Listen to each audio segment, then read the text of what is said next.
The wind in the 1870s was a different kind of wind. It was not a gentle thing. It was a raw, scraping howl that came across the endless plains without apology, carrying sand that stung the skin and stripped the paint from the false front buildings of Dust Crossing. The town was a place that braced itself. It braced against the wind, against the coming winter, and against the hard, empty promises of the high desert. The gold rush had long since faded, a fever dream that left behind silt, rusted equipment, and men with permanently disappointed eyes. Now, a new fever was building. A low metallic rumble from the east.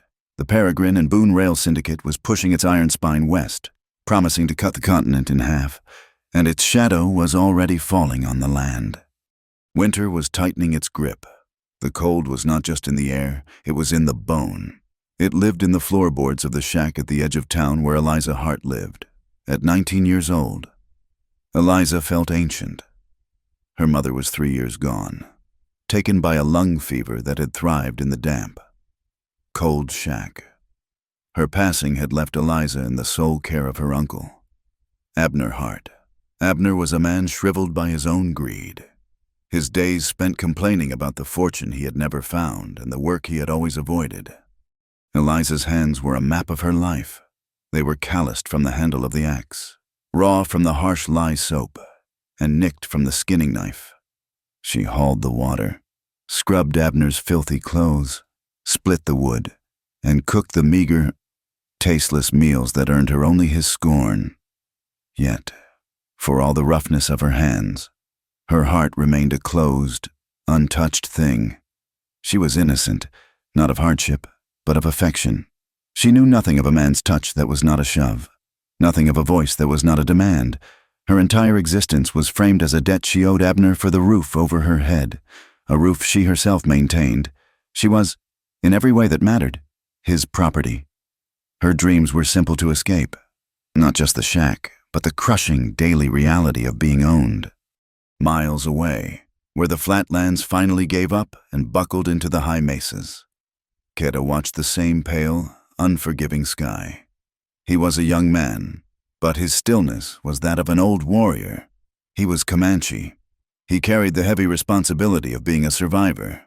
His family clan pushed from the rich buffalo grounds to this harder, drier land by the relentless press of treaties and settlers.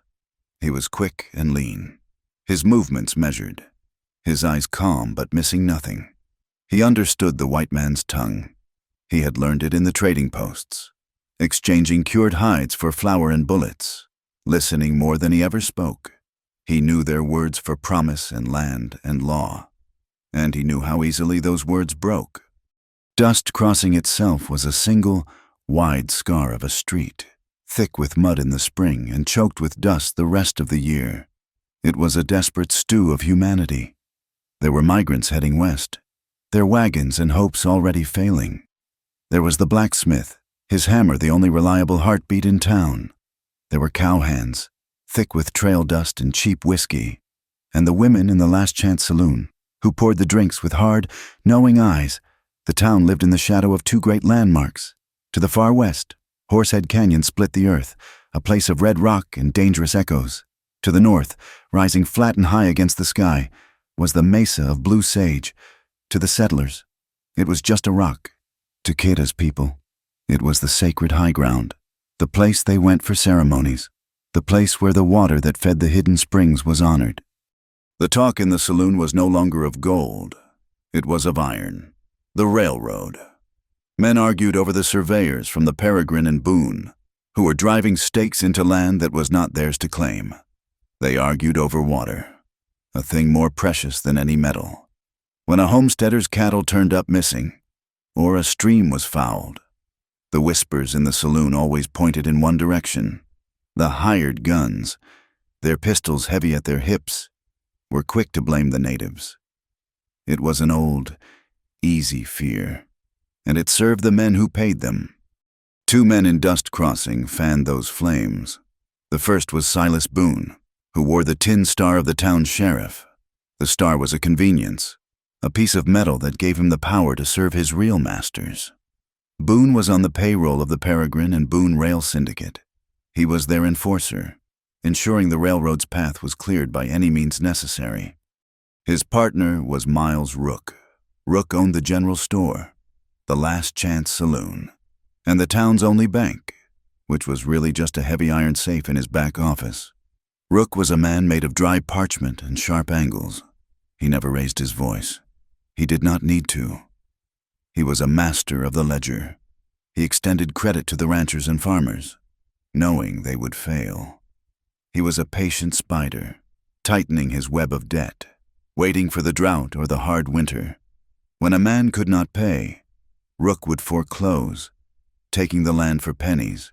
He was bundling these parcels, clearing a perfect, profitable path for the railroad.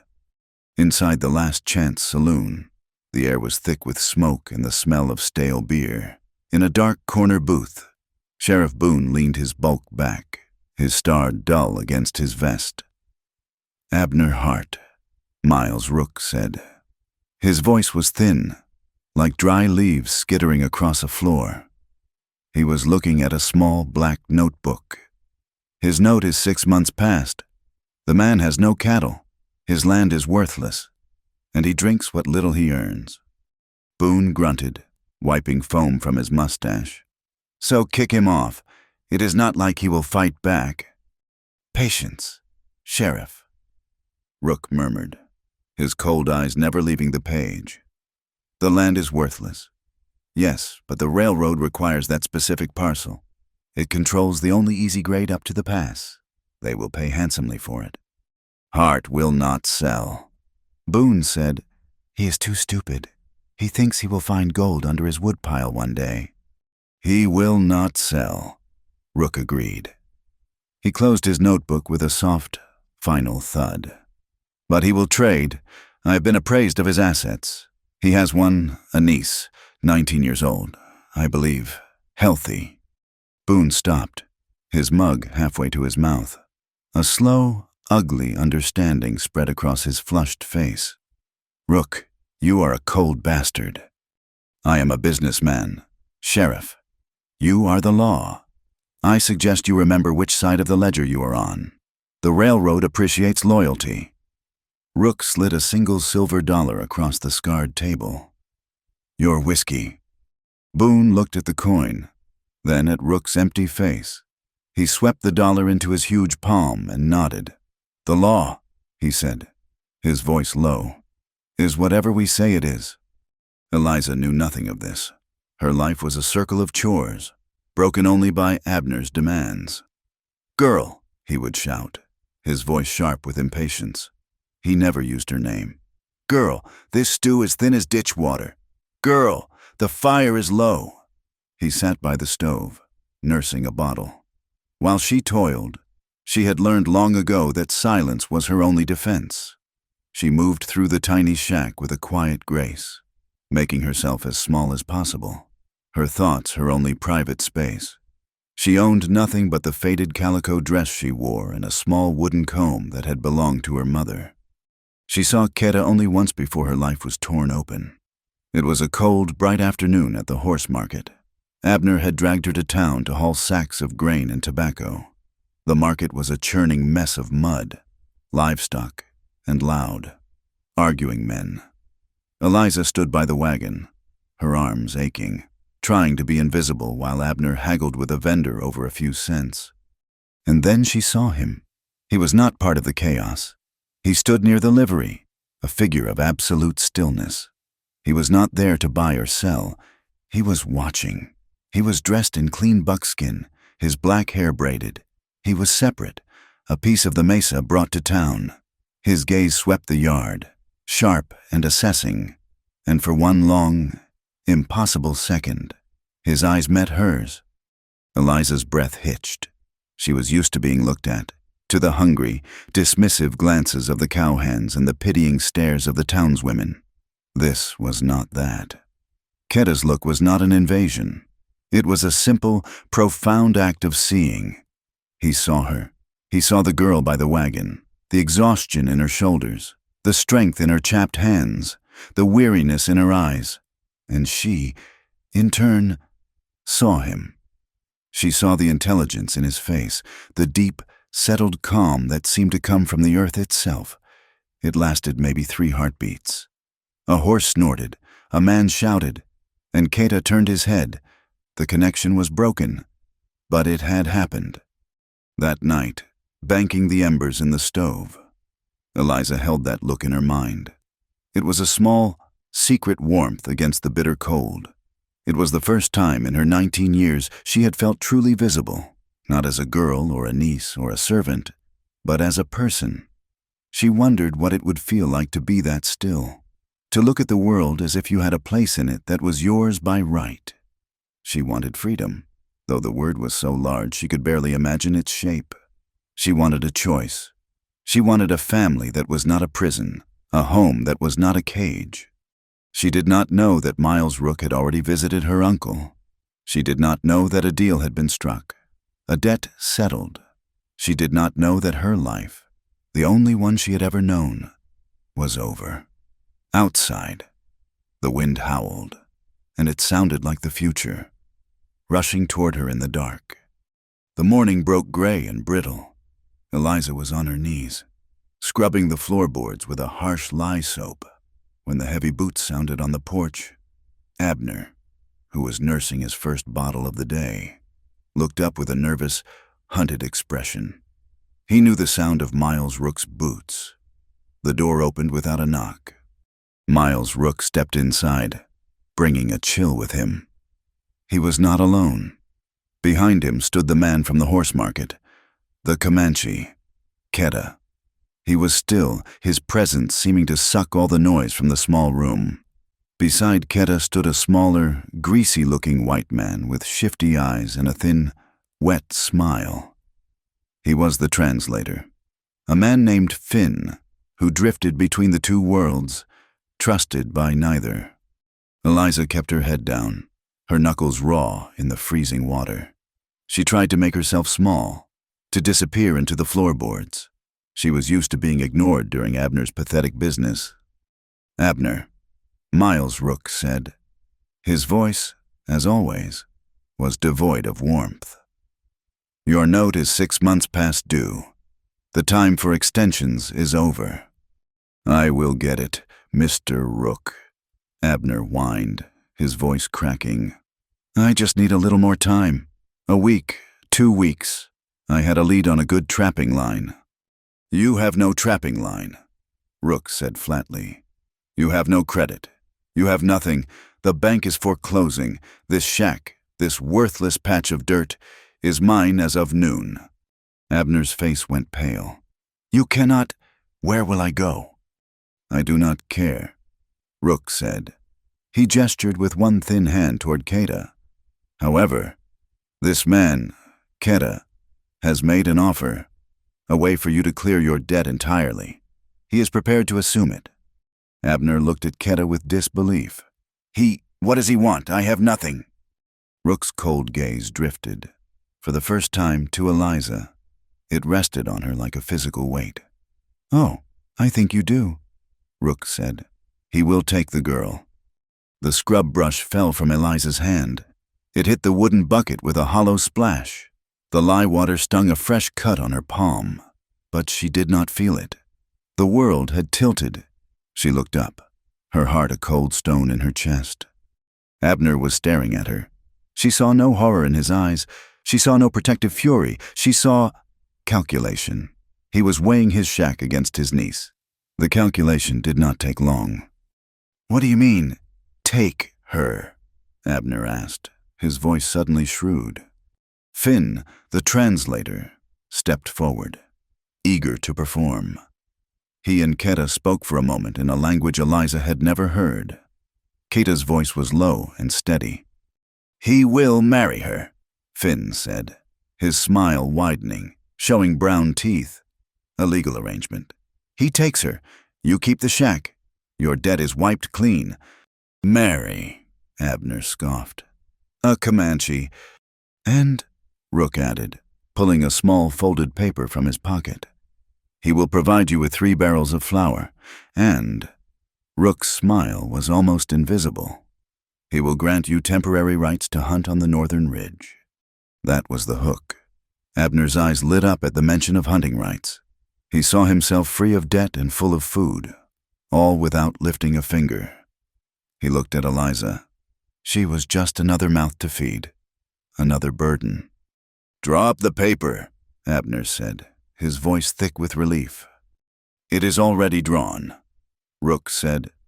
He unfolded the paper and placed it on the filthy table. "Just your signature." Abner scrambled for the pen. He signed his name with a flourish. He had just sold Eliza Hart for 3 barrels of flour and a lie about hunting. Keta had not looked at Abner or Rook. His eyes were on Eliza. He watched her as she rose slowly to her feet. He saw the terror, but beneath it, he saw the same flash of fire he had seen at the horse market. He knew what Rook had truly intended for her. He had heard the whispers in town about the new railroad camp and the girls Rook was planning to import for the miners. This was not a purchase.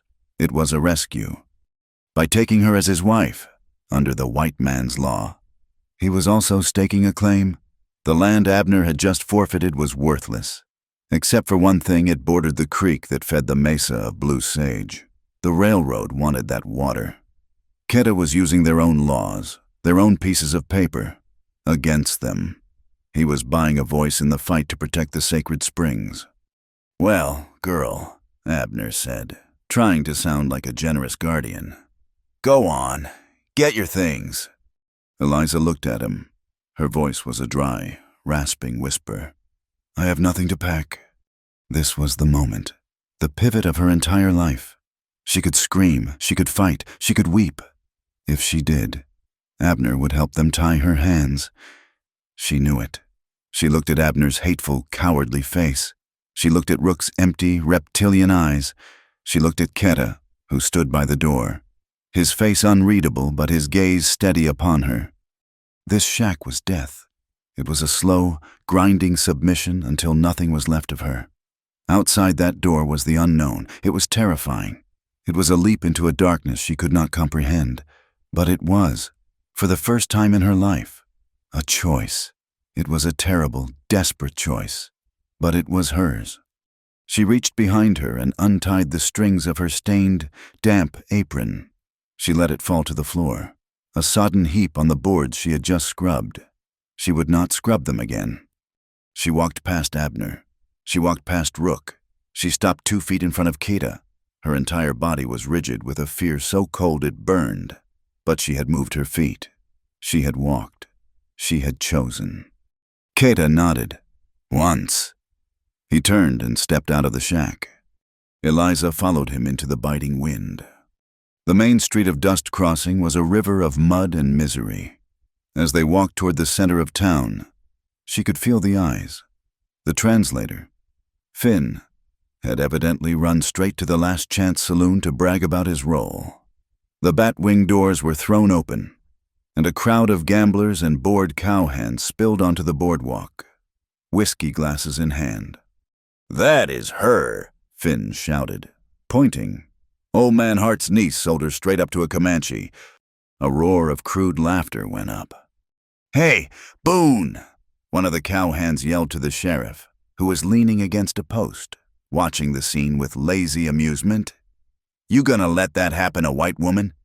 Sheriff Silas Boone just grinned, spitting a stream of tobacco juice into the mud. "Man's private business," he grunted. "Not my concern." "Bet she will learn some new tricks tonight," another man yelled. "Wonder what he paid for her." The words struck Eliza like stones. A hot, deep shame flooded her body. She wanted to run, to hide, to dissolve into the mud. She faltered, her boots sinking into the deep rut of the street. She was going to be sick. Keta did not slow. He did not look at the saloon. He did not acknowledge the jeers or the laughter. His face was stone. He walked with a steady, unhurried pace, his eyes fixed on the horizon. His complete indifference to their scorn was a strange, small comfort. He was an island, and she was in his shadow. She lifted her chin, fixed her eyes on the back of his buckskin shirt, and kept walking. They reached the edge of town, near the sprawling, muddy stockyards. A large herd of longhorns was being pushed through the gates, the air filled with the dust, the shouting of men and the bawling of frightened cattle. A drover, trying to turn a rebellious steer, fired his pistol into the air. The crack of the shot sent a ripple of panic through the herd. 3 steers, their eyes white and rolling, broke from the group.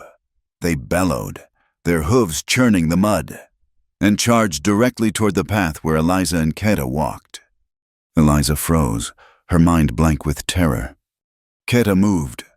He did not pull her. He did not shout. In one fluid motion, he stepped in front of her, turning his body into a shield. His arm came up, strong and solid, barring her chest. He pushed her back, pinning her firmly against the warm, trembling flank of his horse. He held her there, his body a solid wall between her and the danger. The steers thundered past, so close she felt the wind of their passing, their hooves through clumps of mud that splattered against Keta's back. Eliza was pressed between the man and the animal, her breath trapped in her lungs, her face turned against the worn leather of his saddle. And there, inches from her eyes, she saw it. Hanging from a leather thong on the saddle horn was a small, strange object. It was a piece of bone, carved flat and smooth, beside 2 beads of brilliant, deep blue glass. It was not a cross. It was something else, something old, a talisman. The noise faded. The cattle were past. The dust began to settle. Keta stepped away from her. His arm dropped. The entire event had lasted perhaps 4 seconds. His gesture had been absolute, but it had not been an embrace. It was not the grab of an owner. It was the movement of a protector. They were clear of the town. The great empty plain stretched before them, a canvas of brown and gray under the heavy sky. Keta stopped his horse. Eliza stood beside him, her heart hammering against her ribs. He looked down at her. His face was impossible to read.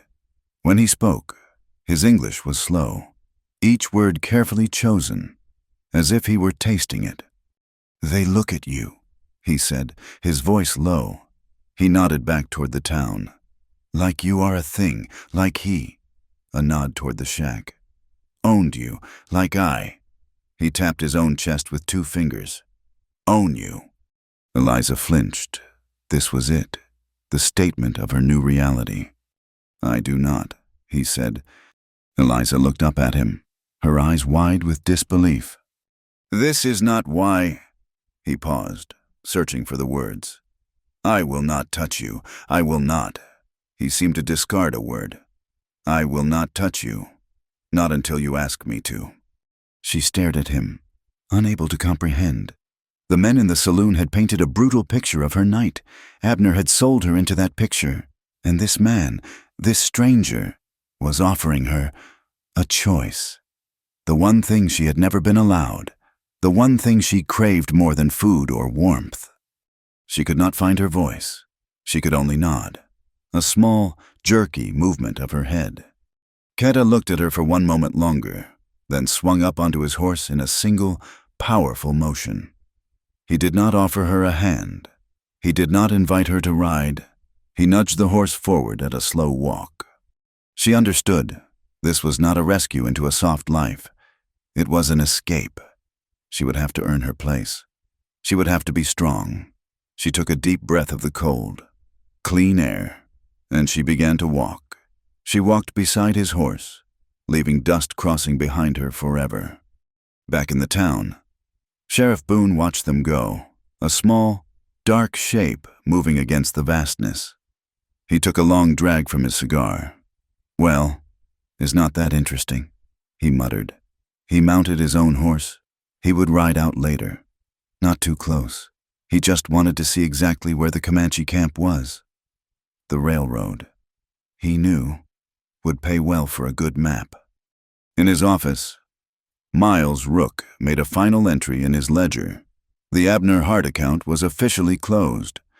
The debt marked paid. He smiled his thin, dry smile. "Every debt gets paid," he whispered to the pot-bellied stove, "one way or another." He was already thinking about the land. and how this strange, savage marriage might just be the lever he needed to pry the entire valley loose. At 19, she was married off, still innocent, to a young Comanche. What he did on their wedding night shocked everyone. The walk was miles. Eliza did not count them. She focused on putting one waterlogged boot in front of the other. The heavy, wet cold of the plains seeped into her thin calico dress, and then into her bones. Kata rode beside her, his horse blowing small clouds of steam. He never spoke. He just moved forward, a figure of relentless, quiet purpose. The silence was as vast as the land itself. Eliza had lived her life in a 6-foot radius of Abner's shouting, but this silence was different. It was heavy, like a blanket, and she did not know if it was a comfort or a threat. She was exhausted. Her legs ached, and a raw hunger clawed at her stomach. But she did not stumble. She would not fall. She had made a choice, a desperate, blind choice, and she would meet it on her feet. To show weakness here, she felt, would be the end of her. She was a piece of property that had just changed hands, and she had no illusions about that. The only thing she had was Keta's strange, impossible promise, "I will not touch you until you ask me to."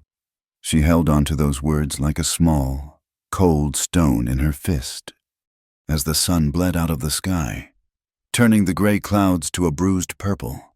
They left the flatlands.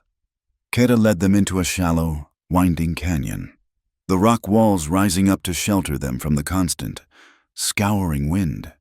The air grew still. Eliza could smell wood smoke. A dog barked, a sharp, sudden sound. They rounded a bend, and Eliza stopped. It was not a town. It was a small, living camp, nestled in the curve of the canyon. There were perhaps 15 or 20 teepees, their hides glowing a warm orange from the fires within. Horses grazed in a makeshift rope corral. The smell of roasting meat and sage hung in the air. People moved between the lodges, their forms dark against the firelight. Children laughed, the sound high and clear in the cold air. As Keta horse walked into the center of the camp, the movement and laughter ceased. People turned.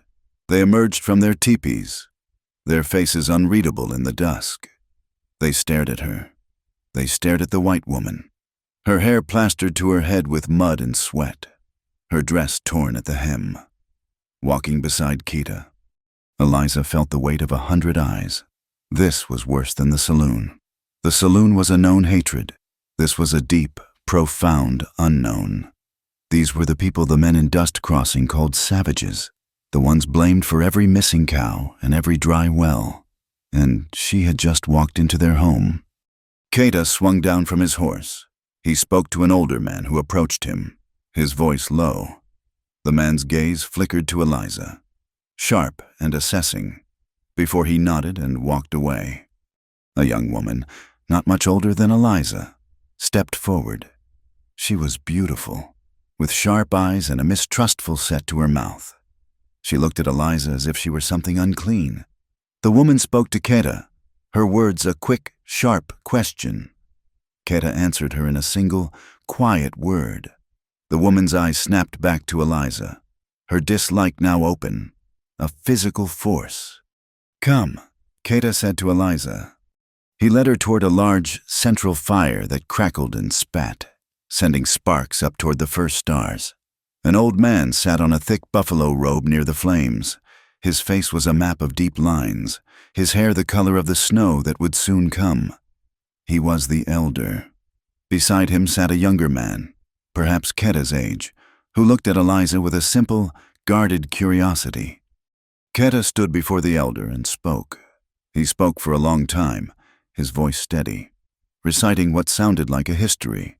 Eliza caught only one word she understood: Rook. When he was finished, the elder was silent for a long moment. He looked at Eliza. His eyes were not unkind, but they were ancient. They seemed to see right through her thin dress, her cold skin, her desperate fear. They saw the transaction. The elder spoke, his voice a low rumble. The young man beside him translated. His English careful, like Keda's. Our father says, this is a strange path. The white man's paper means nothing here. The sky is the paper. Keda nodded. He spoke again, his words short. He says he did not buy you with paper, the young man translated. Looking at Keda, he bought your safety with his name. He has made you his wife by their law, to protect you from their law. The elder spoke again. He asks if you come in peace. Eliza's throat was dry. She looked at the elder, at Keda, at the ring of watching, silent faces.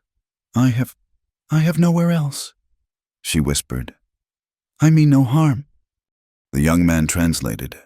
The elder listened, then nodded. A slow, deep gesture. He raised one hand, palm out, toward the stars that were now thick in the black sky. He spoke, and his son's voice followed. There is no priest, there is no gold ring. There is fire and sky, and the word of Keda. It is done.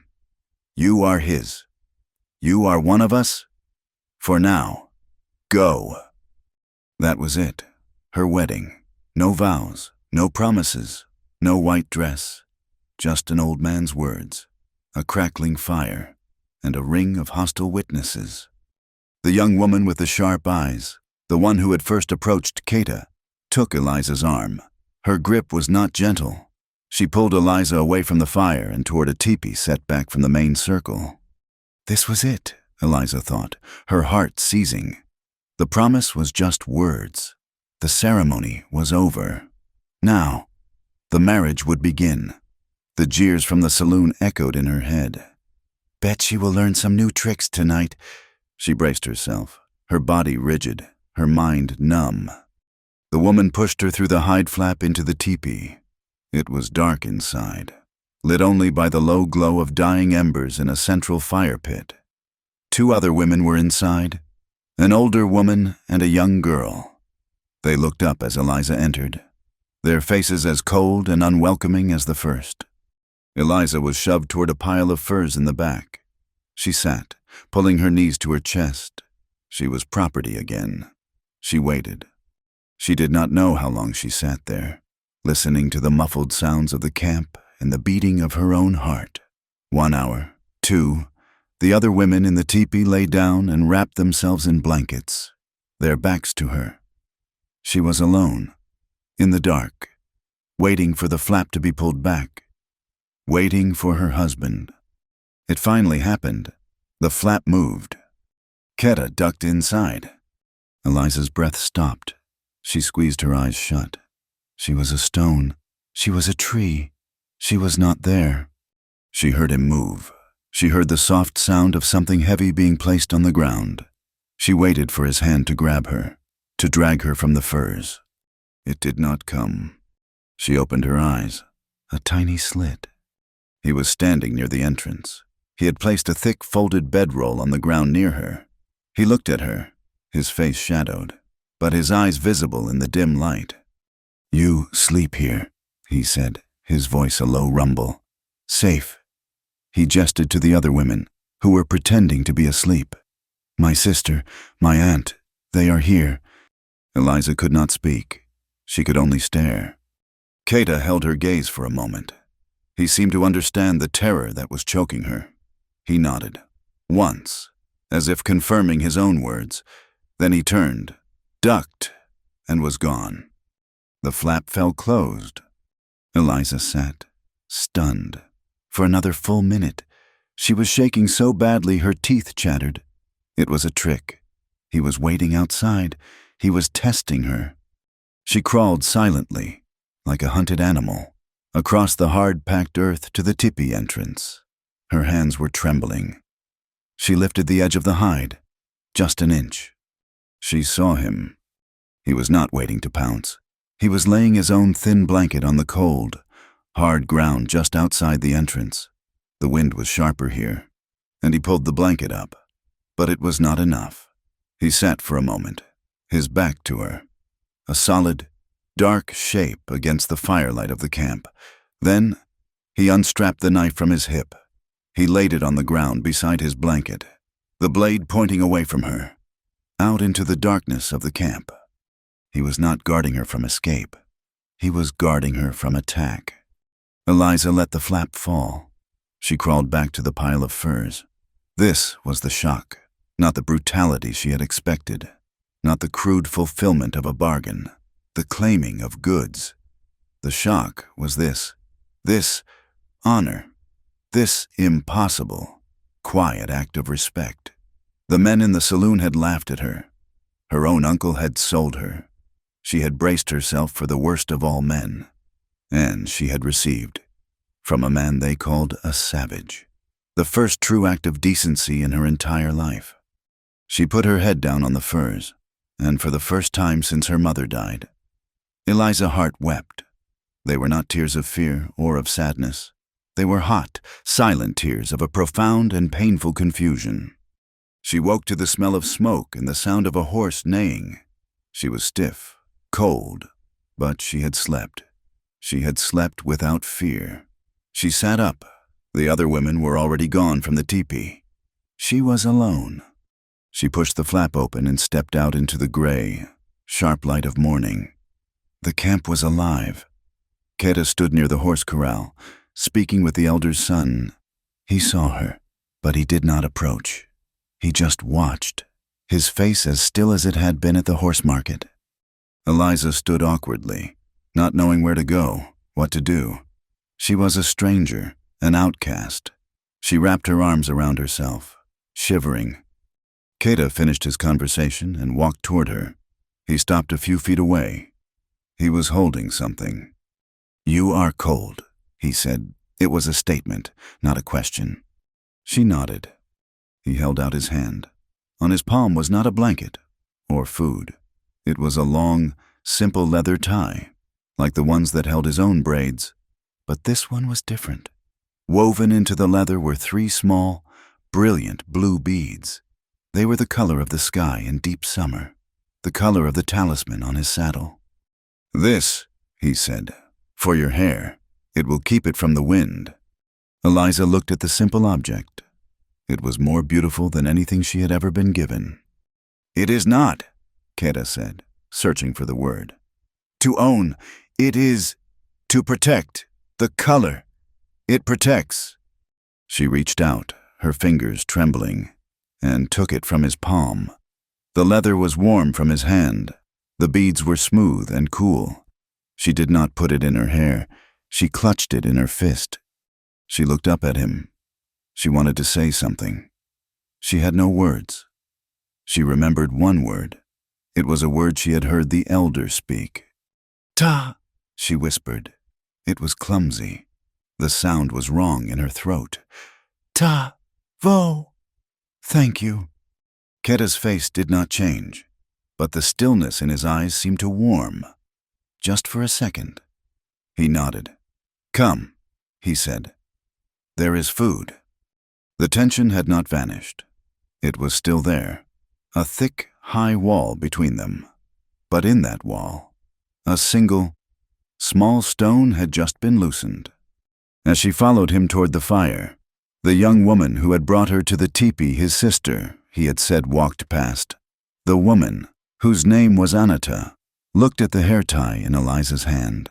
Her eyes hardened with a fresh wave of suspicion and contempt. She looked at Eliza, then at Keta, and spat on the ground. Eliza stopped. The message was clear. She was not welcome. She was a white woman, a spy, a trap. The gift from Keta did not make her family. It made her a threat. Eliza accepted the cold stare. She would not win them with words. She would have to win them with work. She slipped the beaded tie into the pocket of her dress. It felt heavy, like a promise. They were eating a simple, warm mush of corn and dried berries when a rider thundered into the camp. He slid from his horse before it had even stopped, his face dark with anger. He spoke quickly, his words sharp and loud, gesturing to the north. Yana stood up, his body instantly tense. The elder and the other men gathered. The camp, which had been buzzing with morning work, went silent. The elder's son, the translator, found Eliza where she stood, frozen by the fire. His face was grim. "What is it?" Eliza asked. "He says white men," the translator said, his voice tight. "Surveyors, from the railroad. They are driving stakes on the high ground, on the mesa of blue sage. The sacred place, the place of the water ceremonies." Eliza looked at Keita. He was not looking at the rider. He was looking past him, at the high, flat-topped mountain that loomed over the canyon. His face was a mask of cold, quiet fury. This was the fight he had been expecting. This was the reason he had gone to Rook. He turned, not saying a word, and walked to his own teepee, the one he had slept outside of. He pushed back the flap and went inside. Eliza, moved by an instinct she did not understand, followed him. She stopped at the entrance. He was not grabbing a weapon. He was kneeling over a small rawhide bundle. He unrolled it.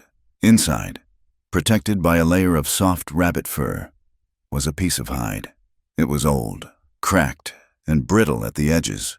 Drawn on it, in a faded pigment of red and black, was a map. Eliza recognized the lines. It was not the mesa of blue sage. It was Horsehead Canyon, and deep within the canyon, marked with a small blue circle, was a symbol. It looked like a spring, or a well. Keita traced the line of the canyon with his finger. His expression was not just angry. It was worried. The railroad was not just a threat to a ceremony. It was a threat to this secret.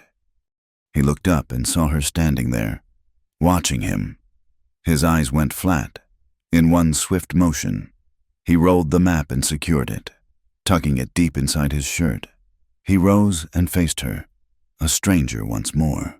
His promise of safety suddenly fragile in the face of a much older, deeper war.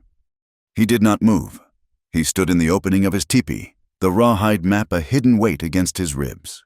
His eyes were flat and hard. The man who had placed his knife outside her shelter, the man who had promised her safety, was gone. In his place was the warrior, the man whose sacred lands were being marked for destruction. Eliza felt the chill. He had seen her looking at the map. She had crossed a line. He said nothing. He brushed past her, his shoulder intentionally not touching her, and strode out into the cold morning light. He moved with a purpose that did not include her. Eliza was left standing alone at the entrance of his empty teepee. The image of the map burned into her memory. She felt the space between them stretch into a vast, cold canyon. This was his war, and she was, by the color of her skin and the paper she had signed, on the other side. Keita and the other men rode out within the hour. They were armed. Their faces were grim. They rode north, toward the high, flat line of the Blue Sage Mesa. They were gone for 2 days. Eliza was left in the camp. It was a new, deeper isolation. She was no longer just a curiosity. She was a potential liability. Anita, Keita's older cousin, the woman who had first looked at her with such open hostility, now watched her with a sharp, calculating suspicion. If Keita was gone, Eliza had no protector. She was a mouth to feed, a burden. She knew, with the certainty of her life with Abner, that she had to earn her place. Work was the only language she knew that they might understand. She found the camp's woodpile and the heavy, dull axe. She picked it up. The handle felt familiar. She spat on her hands, planted her feet, and began to split the dry cottonwood. The clean, heavy thunk of the axe was a satisfying punctuation to her fear. She worked for hours, her back screaming, her hands blistering. Anita watched from a distance, her expression unreadable, surprised by the clean, efficient rhythm of the white woman's swing. Eliza did not stop. She stacked the wood.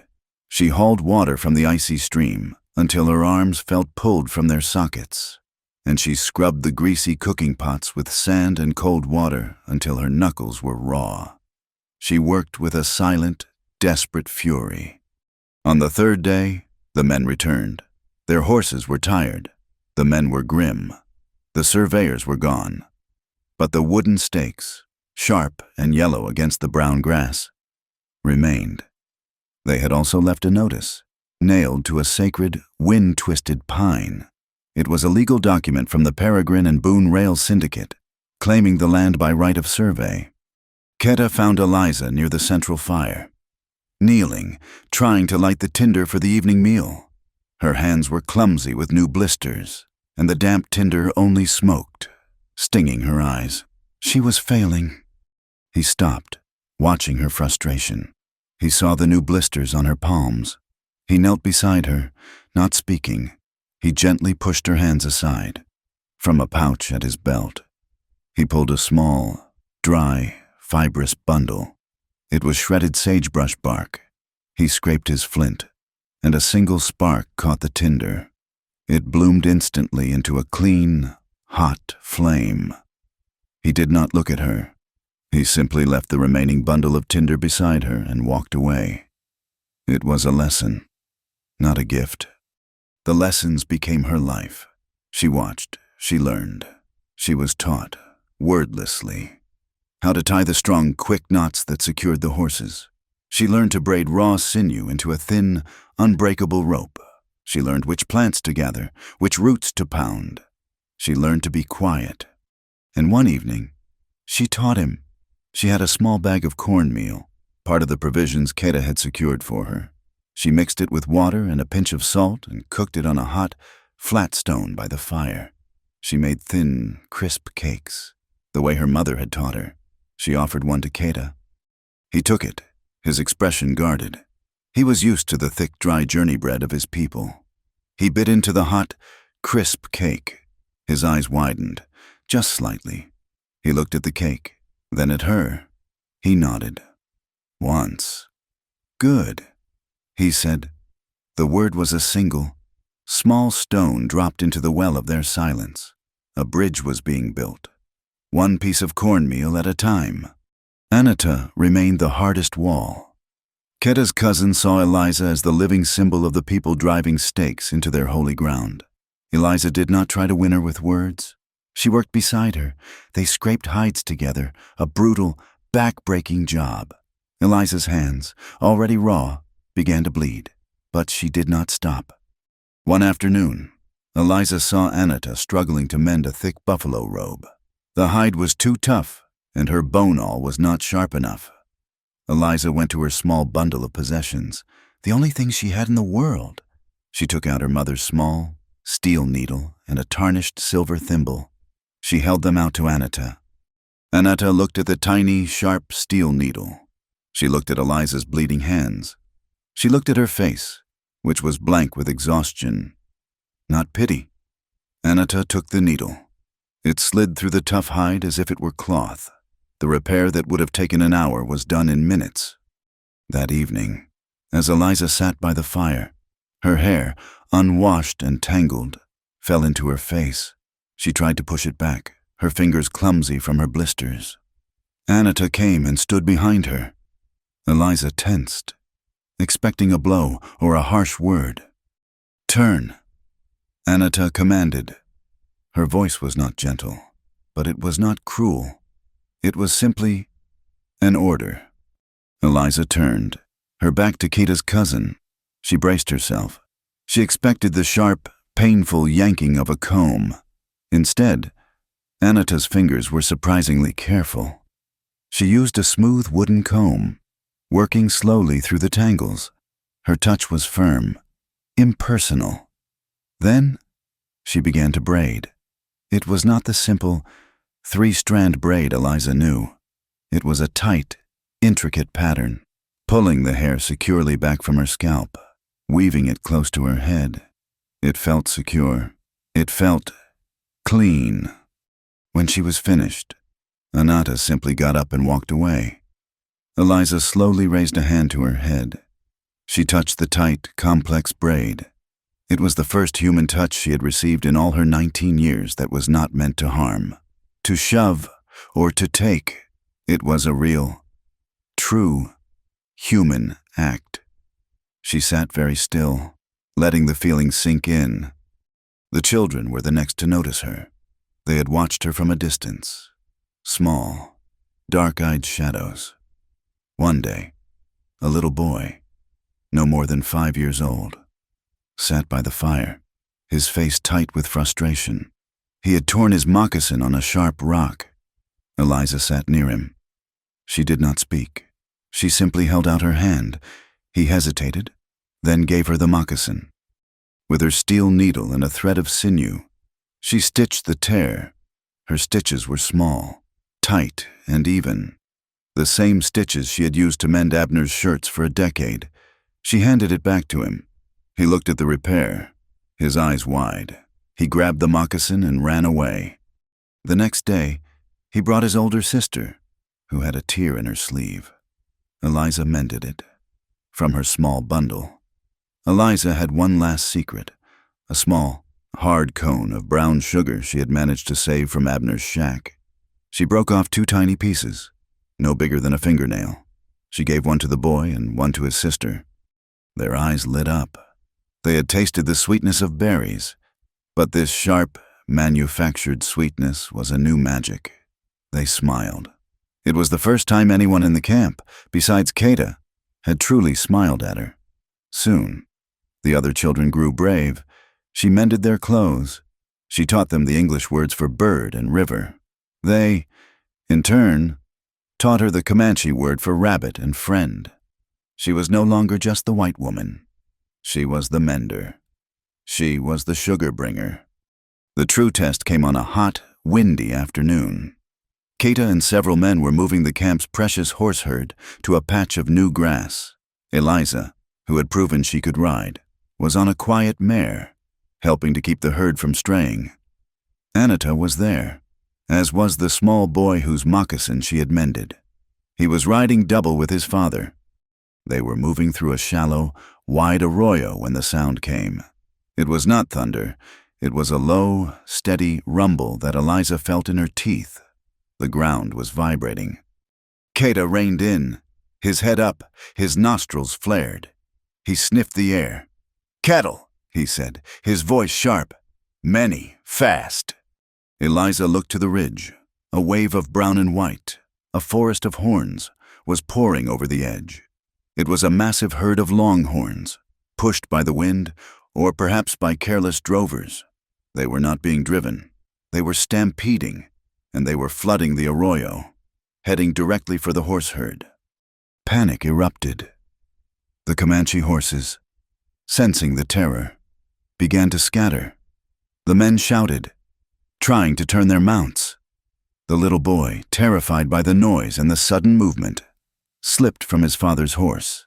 He fell to the ground with a small cry, directly in the path of the thundering cattle. His father screamed his name, trying to turn his panicked, rearing horse. Kata spurred his own mount, but he was too far away. Eliza was closer. She did not think.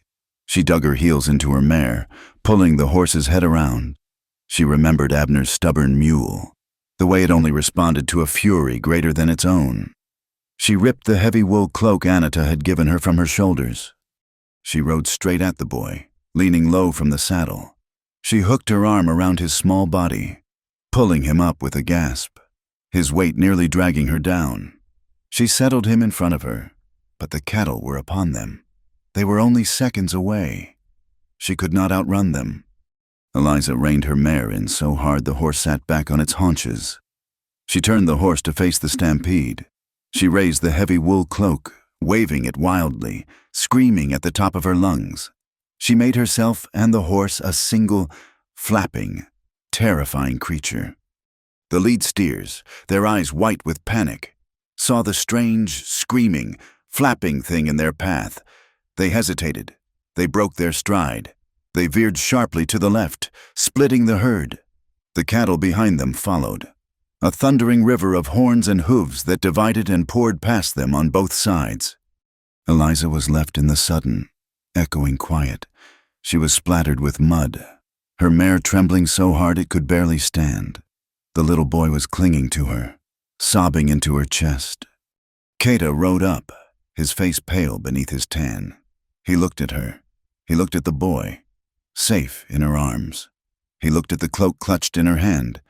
He said nothing. He simply reached out and took the boy from her, his hand brushing hers. He settled the child onto his own horse, but his eyes, as they met hers, held a new light. It was not just respect. It was something closer to awe. That night, the camp was different. Eliza's act had changed something. Anita brought her a bowl of stew, the best portion. With the most meat, the elder, the old man who had married them, nodded to her as he passed. It was a gesture of deep approval. But the peace was shattered. A shot rang out. The bullet whined, impossibly loud, over the campfire. It thudded into the main pole of a teepee, splintering the wood. Women screamed. Children scattered, running for cover. The men grabbed their rifles. Keda moved faster than Eliza had ever seen. He threw himself at her, knocking her flat to the ground, covering her body with his own. His weight was solid, heavy. "Stay down," he commanded, his voice a low growl in her ear. 2 more shots echoed from the canyon rim above them. They were not aimed to kill. They were aimed to terrorize. Then, a voice, amplified by the rocks, bellowed down into the camp. "You are trespassing on property of the Peregrine and Boone Rail Syndicate. You have 24 hours to move. This is your only warning by the law." Eliza knew that voice. It was Sheriff Silas Boone. The sound of horses galloping away faded into the night. The camp was left in a stunned, ringing silence. Slowly, Keda got off her. His face was a mask of cold fury. "The law!" Anita spat, her voice thick with contempt, helping an old woman to her feet. "His law. This has been our land since the stars were young." Eliza sat up, her hands shaking. Boone, the railroad, the paper Abner had signed, it all came crashing together. Keda had protected her first, instinctively, covering her before all others. But she was the reason they were here. Her marriage, the legal document Rook had drawn, was the foothold Boone was using to claim jurisdiction over this land. She had not saved a child. She had brought the enemy to the gates. "Keda," she whispered, her voice tight with shame. "This is my fault. That paper. Me. I am the reason he can do this." Keda was checking his rifle, his movements quick and precise. He did not look at her. "No," he said, his voice flat. "The paper is the excuse. The railroad is the reason. You are only the tool they chose." His words were logical, but they did not comfort her. He was fighting for his home, and she, by her very presence, was helping the enemy.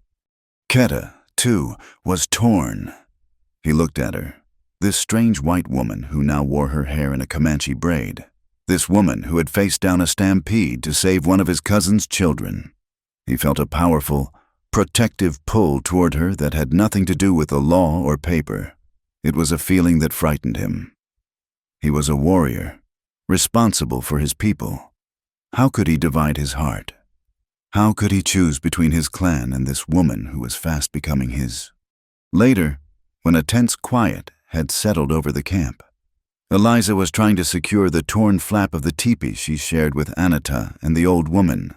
Her hand, grazed and bruised from the stampede, was clumsy. She hissed in pain as she scraped her raw knuckles against the rough pole. Keda came up behind her. "You are hurt." "It is nothing," she said, pulling her hand back, embarrassed. He took her arm. His grasp was firm, but gentle. He turned her hand over, bringing it into the moonlight. A long, shallow cut was weeping blood onto her wrist. He said nothing. He led her to the teepee where he slept. He motioned for her to sit. From a small rawhide pouch, he took a pinch of pale, ground herbs, and sprinkled them on the wound. The sting made her inhale sharply. He then took a clean, soft piece of doe skin and began to wind it around her palm and wrist. His touch was medicinal. It was practical, but it was also something else. His calloused fingers moved over her skin with a deliberate tenderness that made her breath catch in her throat. She could feel the heat of him, the clean, dry scent of sage and leather that clung to him. She was acutely aware of his closeness, of the strength in his hands. The air in the small teepee became thick, heavy. He finished the knot. His thumb rested for half a second on the pulse point of her wrist. She could feel her blood hammering against his skin. Their eyes met. The entire world narrowed to the space between them, to the warmth of his hand on her arm. This was the man who had promised not to touch her. And he was touching her. And she was not pulling away. He saw the change in her expression. He saw the slight parting of her lips.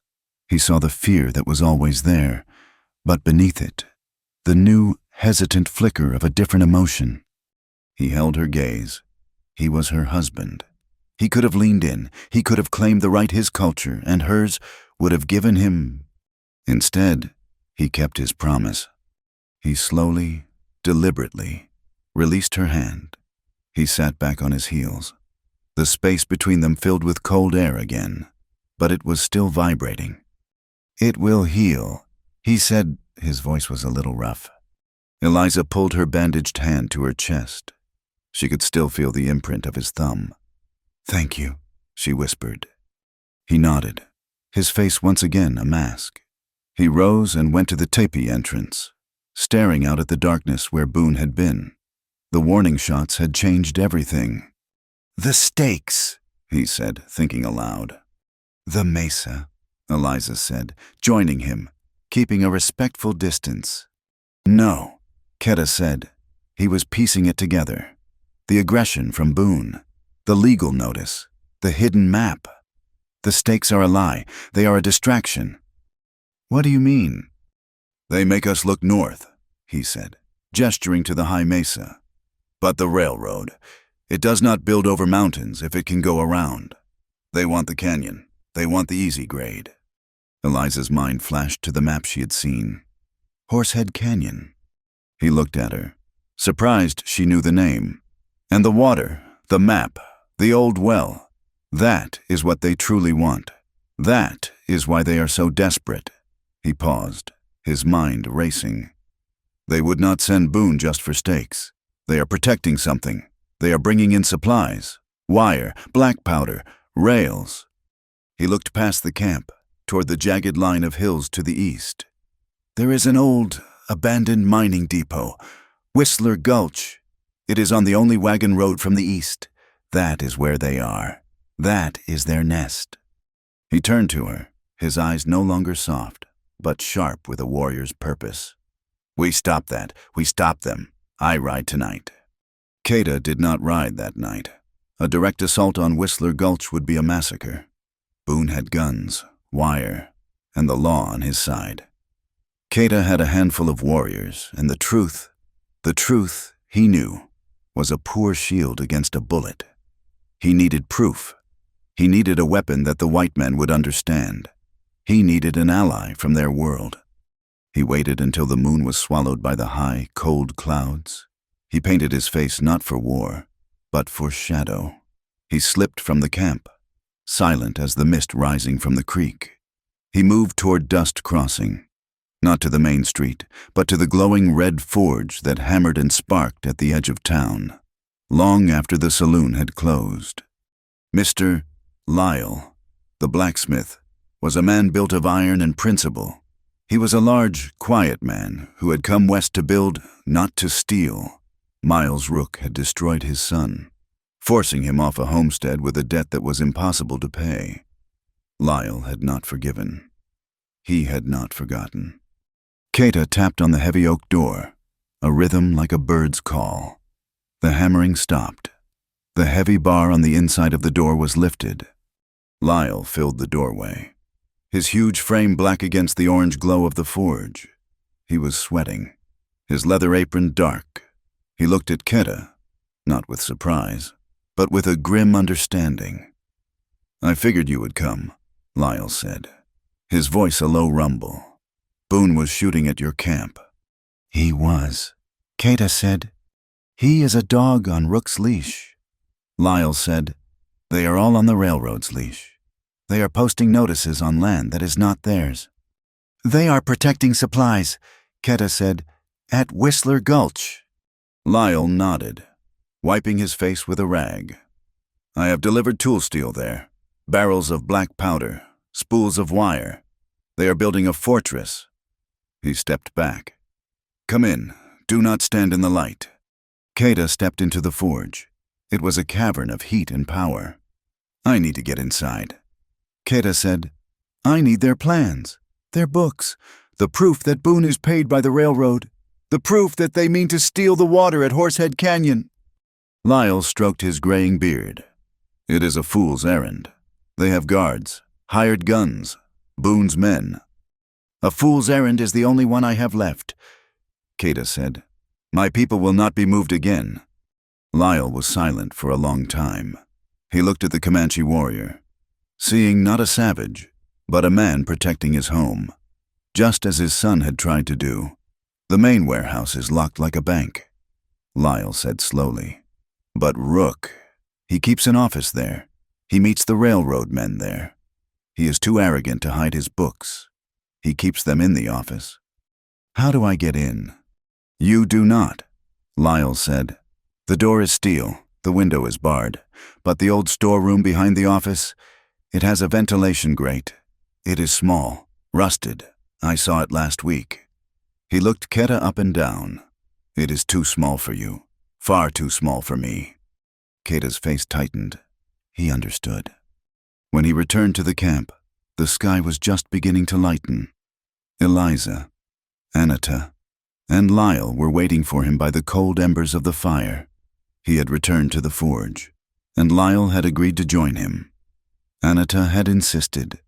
This was her fight, too. Keta explained Lyle's words. He did not look at Eliza. The grate is small, he finished, his voice flat. I can do it, Eliza said. Keta turned to her. No. The word was final. It is not your fight. It is too dangerous. Eliza stepped toward him. The firelight caught the new, hard line of her jaw. Not my fight, she said, her voice low but clear. I was sold to you to pay a debt that Rook created. Your camp was shot at because that same debt gave Boone a paper excuse to be here. Those men in the depot are the same men who laughed while I was led through the mud.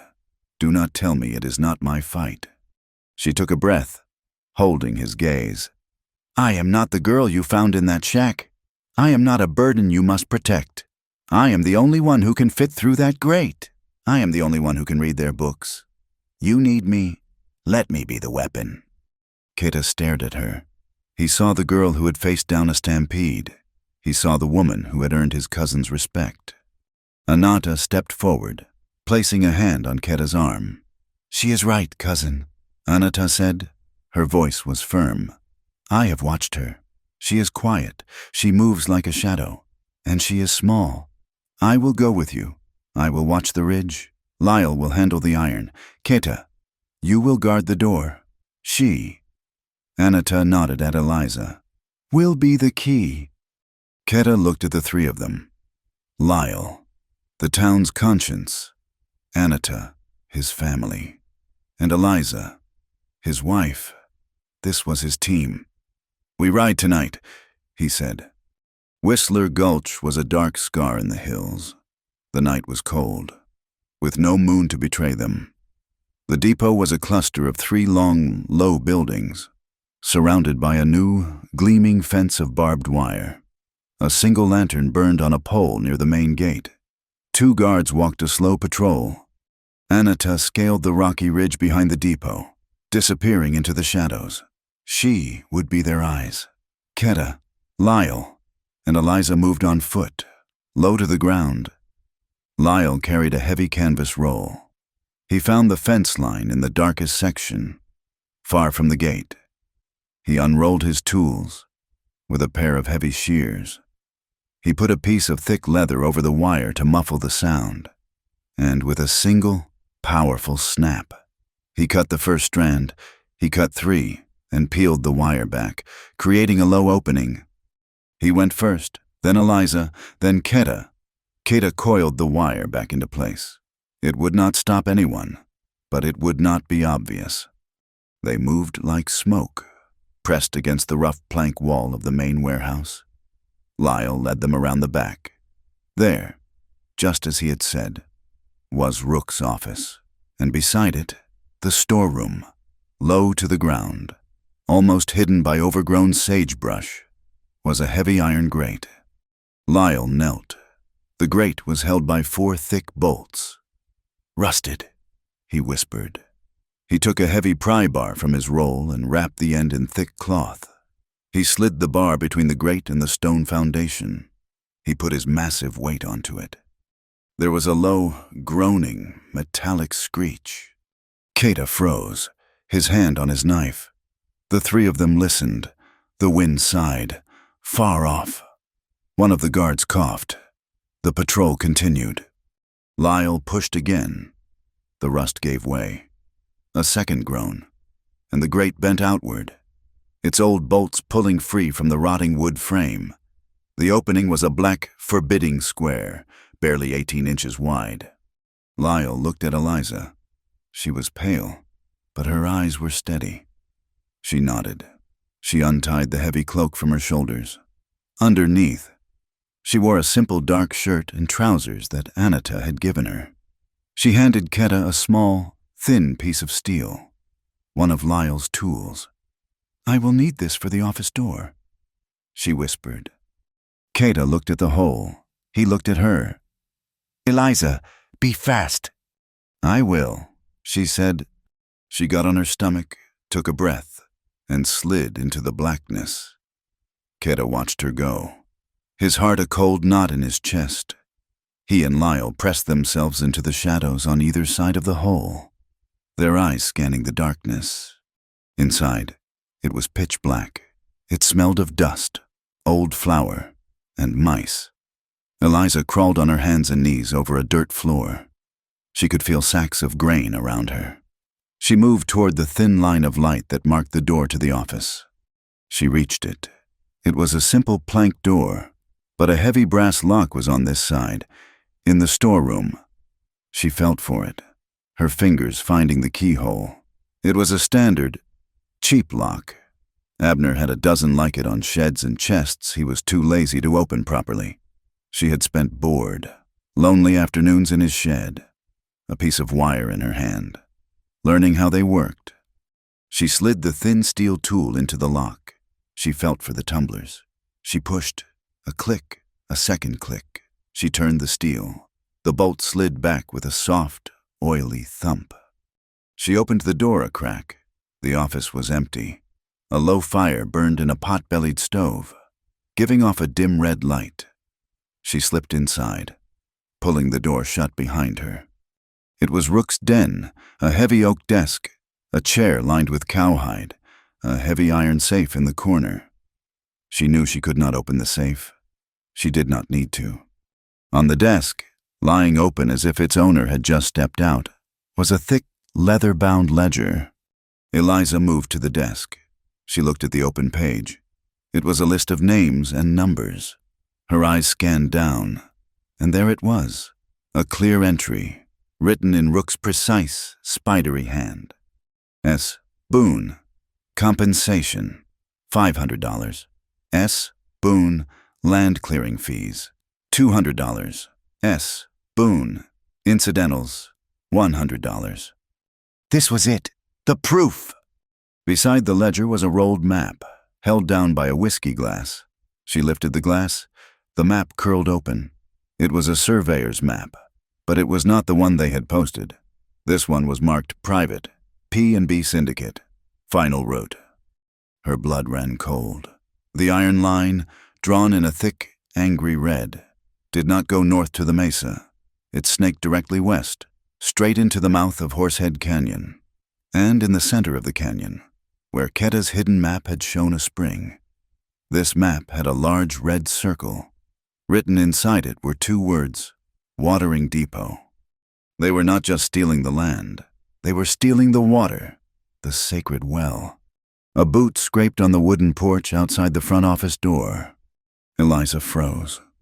"He is not in there," a man's voice grumbled. "He rode back to town an hour ago. Rook said to check the stove before we turned in," a second voice said. A key slid into the lock of the front door. Eliza had 1 second. She could not take the map. It was too large, too stiff. She grabbed the ledger. It was heavy. She shoved it under her dark shirt, against her stomach, pulling the belt of her trousers tight to hold it. The office door swung open. A railroad guard stood in the doorway, a lantern in his hand. Eliza was not there. She had dropped to the floor, rolling under the desk into the deep shadow by the wall. The guard grunted. He walked to the stove, poked the coals, and closed the flue. He did not look at the desk. He turned, walked out, and closed the door. She heard the key turn in the lock. She waited, her heart hammering so hard she thought he would hear it. She counted to 30. She crawled back to the storeroom door, slipped through, and quietly pushed the bolt back into place. She was crawling through the dark storeroom when the whistle blew. It was a sharp, shrill blast from the ridge above, Anata's warning. Eliza scrambled, shoving sacks of grain out of her way. She reached the grate. "Kata," she whispered, shoving her arms through. His hands grabbed her. He pulled her, scraping her back against the bent iron. She was halfway out when a lantern swung around the corner of the building. "Hey, what is that?" a man shouted. "Run!" Lyle bellowed. He was not at the hole. He was at the corner of the building, creating a diversion. He swung his heavy hammer in a low, whistling arc. It connected with the guard's lantern, shattering it, plunging the yard into darkness. "Run! Get the book to safety!" Kata gave one last, powerful pull. Eliza came free. He grabbed her hand. "This way!" Another man ran out of the guardhouse, firing a pistol into the dark. The shot went wide. Lyle roared. "This way, you sons of dogs!" He ran, limping heavily, toward the main gate, drawing the guards away from them. "Lyle," Eliza cried. "He chose his path," Kata said, his voice grim. "We must honor it." He pulled her, not toward the fence, but toward the darkest part of the landscape, a thick, tangled mess of shoya cactus and dark rock. Shots rang out. Men were yelling. They were following Lyle. Kata pushed Eliza in front of him. "Downslide." They plunged down a steep, rocky embankment. Eliza cried out, a short, sharp gasp, as she slid over a sharp edge of rock and through a dense patch of thorns. She felt a hot, tearing pain along her side. They landed at the bottom in a heap, falling into a deep, dry wash, hidden under a wide overhang of sandstone. It was a shallow cave, a hollow of perfect blackness. They lay flat, gasping for breath, the ledger a hard, square lump between them. Above them, they could hear the guards crashing through the brush. "He went this way," one shouted. "He is hit!" The sounds faded as the pursuit followed the wounded blacksmith. Silence. There was only the sound of the wind and their own ragged breathing. "Are you hurt?" Kata whispered. His voice was rough with adrenaline. "I am fine," Eliza panted. "I got it! The ledger! I got it!" "You are hurt," he said. He had not needed light. He had heard her cry. He slid his hand in the darkness, finding her arm, her shoulder, her side. His hand came away wet. "You are bleeding." "It is just a scrape," she said, her voice thin. "Be still." His voice was a command. He pulled his flint and steel from his pouch. A single, brief spark flared. In that instant, he saw the dark tear in her shirt, just above her hip. He saw the long, shallow gash, bleeding freely, dirt and broken thorns black against her pale skin. He struck the flint again, lighting a small piece of tinder. He held the tiny, glowing ember close. "This will sting," he said. He took his knife. She flinched. "Be still." He used the razor-sharp point of the knife, his touch impossibly precise. He picked out the broken bits of thorn, one by one. His face was inches from hers, his brow furrowed in concentration. She could feel his breath. When the wound was clean, he spat on his own hand, mixing the moisture with a pinch of herbs from his pouch, and pressed the poultice against the cut. Eliza hissed. Then, to stop the bleeding, he laid his bare, warm palm flat against the wound, covering it completely. The world stopped. His hand was not on her wrist. It was on her side, on her skin.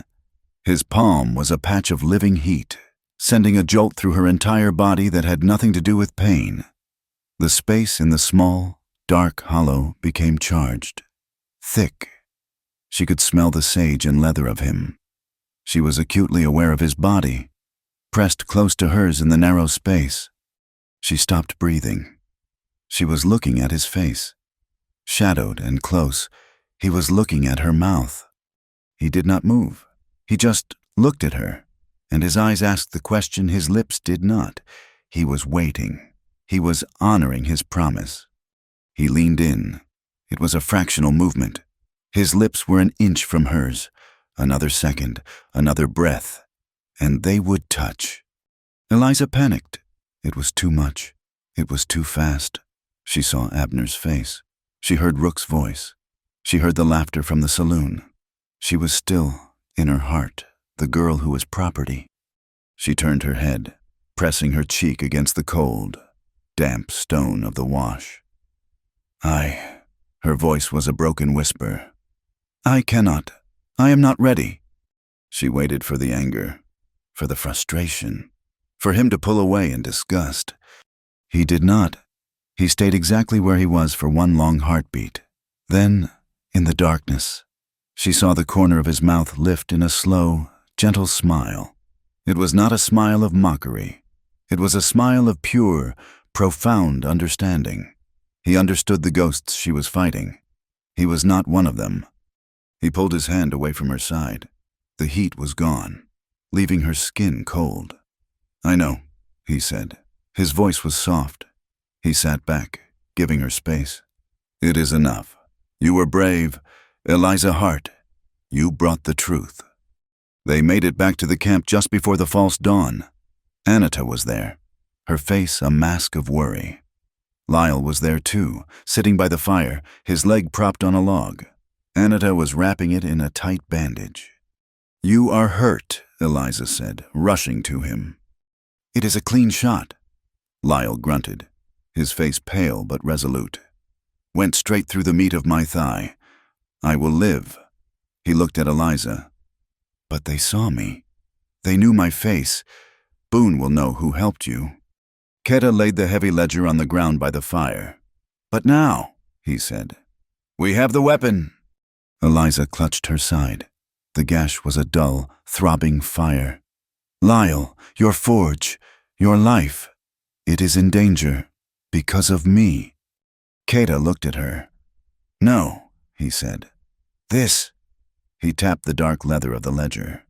We chose this together. We fight together. The sun was barely up when the rider came. It was Finn, the greasy translator. He rode hard, carrying a dirty white rag tied to a stick. He stopped his horse at the edge of the camp. A message, he yelled, his voice carrying in the still morning air. From Mr. Rook. Keta walked out to meet him, his face like stone, his hand on his knife. Speak. Finn's smile was wide, triumphant. He was enjoying this. He says he is a man who believes in settling all accounts. He says a debt for a debt. He has something of yours. He looked past Keta, his eyes finding Eliza as she stood by the fire. He has your uncle, Old Man Hart. Eliza's blood turned to ice. Mr. Rook requests an exchange. Finn called, his voice slick with pleasure. The old man's life for the stolen book, and for the girl. He pointed a dirty finger at Eliza. Coyote Bridge, sundown tomorrow. Or, Abner Hart finds out if he can fly. Finn's words hung in the air, cold and sharp as a meat hook. Abner. He was a coward, a drunkard, a man who had sold her for flour. He was also the only blood she had left in the world. Eliza felt the noose tighten. Rook had been meticulous. He had not just taken a hostage. He had taken the one hostage Eliza could not ignore. Keta, no, Anita said, her voice hard. She looked at Keta. It is a trap. Let the old man die. He is not one of us. He sold her. Lyle grunted, shifting his wounded leg. She is right, son. It is a trap. You cannot trade the book. It is the only thing keeping this whole valley from their hands. Keda's face was stone. He was looking at Eliza. He was not looking at her with pity or anger. He was watching her. He was waiting. He was giving her the choice. Eliza looked at the ground. Anata was right. Lyle was right. Abner was a worthless man. He deserved whatever came to him. To trade the ledger, the proof they had all bled for him. It was insane. It was a betrayal of Keda, of Anata, of Lyle, of the people who had taken her in. But Abner was hanging. Rook would not just shoot him. He would make it slow. He would make it an example. "He sold me," Eliza said, her voice barely a whisper. "He does not deserve to be saved." Anata nodded, her face grim. "Then it is settled." "But," Eliza continued, looking up, her eyes meeting Keda's, "I do not deserve to be a person who lets a man be tortured. Even him. I will not be like them. I will not be like Rook." She walked to where the ledger lay, wrapped in oilcloth. "I will go," she said. "I will take the book, but I will not give it to him." "Eliza, you cannot," Lyle protested. "You cannot outsmart Rook at his own table." "I am not going to outsmart him," Eliza said. She picked up the heavy book. She felt the gash in her side throb. A dull, hot pain. "I am going to make the exchange, but I am going alone." "No," Keda said. The word was flat, final. "Yes," Eliza said, turning to him. "If you come, they will kill you on sight. They will kill all of us. This is not a fight. Keda, it is a trade." "It is my trade, my debt, my blood. I will finish it." Keda looked at her. He saw the iron in her spine. He saw the girl who had faced the stampede. He saw the woman who had crawled into the dark. "You are not going alone," he said. "They will be watching the trails," Eliza insisted, her voice desperate. "They will see you. You must let me do this. Please, trust me." He held her gaze. The argument raged between them, silent and fierce. Finally, he gave a single sharp nod. "At sundown, but I will not be far." Eliza spent the day in a haze of fear. She bound her side tightly. The throb was constant. She packed the ledger into a simple canvas satchel. Anata, her face tight with disapproval, gave her a sturdy horse. Lyle gave her a small, sharp skinning knife. "Keep it hidden," he grunted, as the sun began to dip, painting the clouds in shades of blood and smoke. Eliza rode out of the canyon. She rode alone. She did not look back. But Keda was not in the camp. He had left an hour before her. He had not taken the trail. He moved through the high rocks, a shadow among shadows, his path parallel to hers, his eyes fixed on the dark, skeletal outline of Coyote Bridge. He would be there first. Coyote Bridge was an old, rickety wooden structure spanning a deep, muddy arroyo. The creek at the bottom was sluggish, choked with thick reeds and fallen branches. It was a desolate, windy place. Eliza saw them from a distance. Miles Rook stood in the center of the bridge. He was not alone. 2 of his hired guns stood with him, rifles held ready. And she saw Abner. He was not just tied. A heavy rope was looped under his arms, and he was dangling, his feet kicking feebly. From the underside of the bridge, he was suspended over the deepest, darkest part of the arroyo. A single rope snaked from his harness up to the bridge railing, where one of the gunmen held it, a knife ready in his other hand. "You are punctual," Miles Rook called as she approached. His voice was thin and reedy in the wind. "I appreciate that in a business arrangement." Eliza stopped her horse at the edge of the bridge. Her hands, holding the reins, were numb. "Let him go," she said. "That is not how this works," Rook said, smiling his dry, thin smile. "The property first, then the damaged goods." He pointed at Abner, who was whimpering. his face a mask of terror. "The ledger, girl, in the bag. Throw it to me." "Pull him up first," Eliza said, her voice shaking but firm. "No." Rook's smile vanished. "The book, or he drops. It is very simple. Throw it, now." Eliza looked at Abner. His eyes met hers. They were wide, pleading. He was the man who had sold her. "Do it, girl," Abner shrieked. "Give him what he wants. Please, please. Eliza." Eliza looked back at Rook. She looked at the bag in her lap. This was the proof. This was Lyle's leg. This was Ketta's land.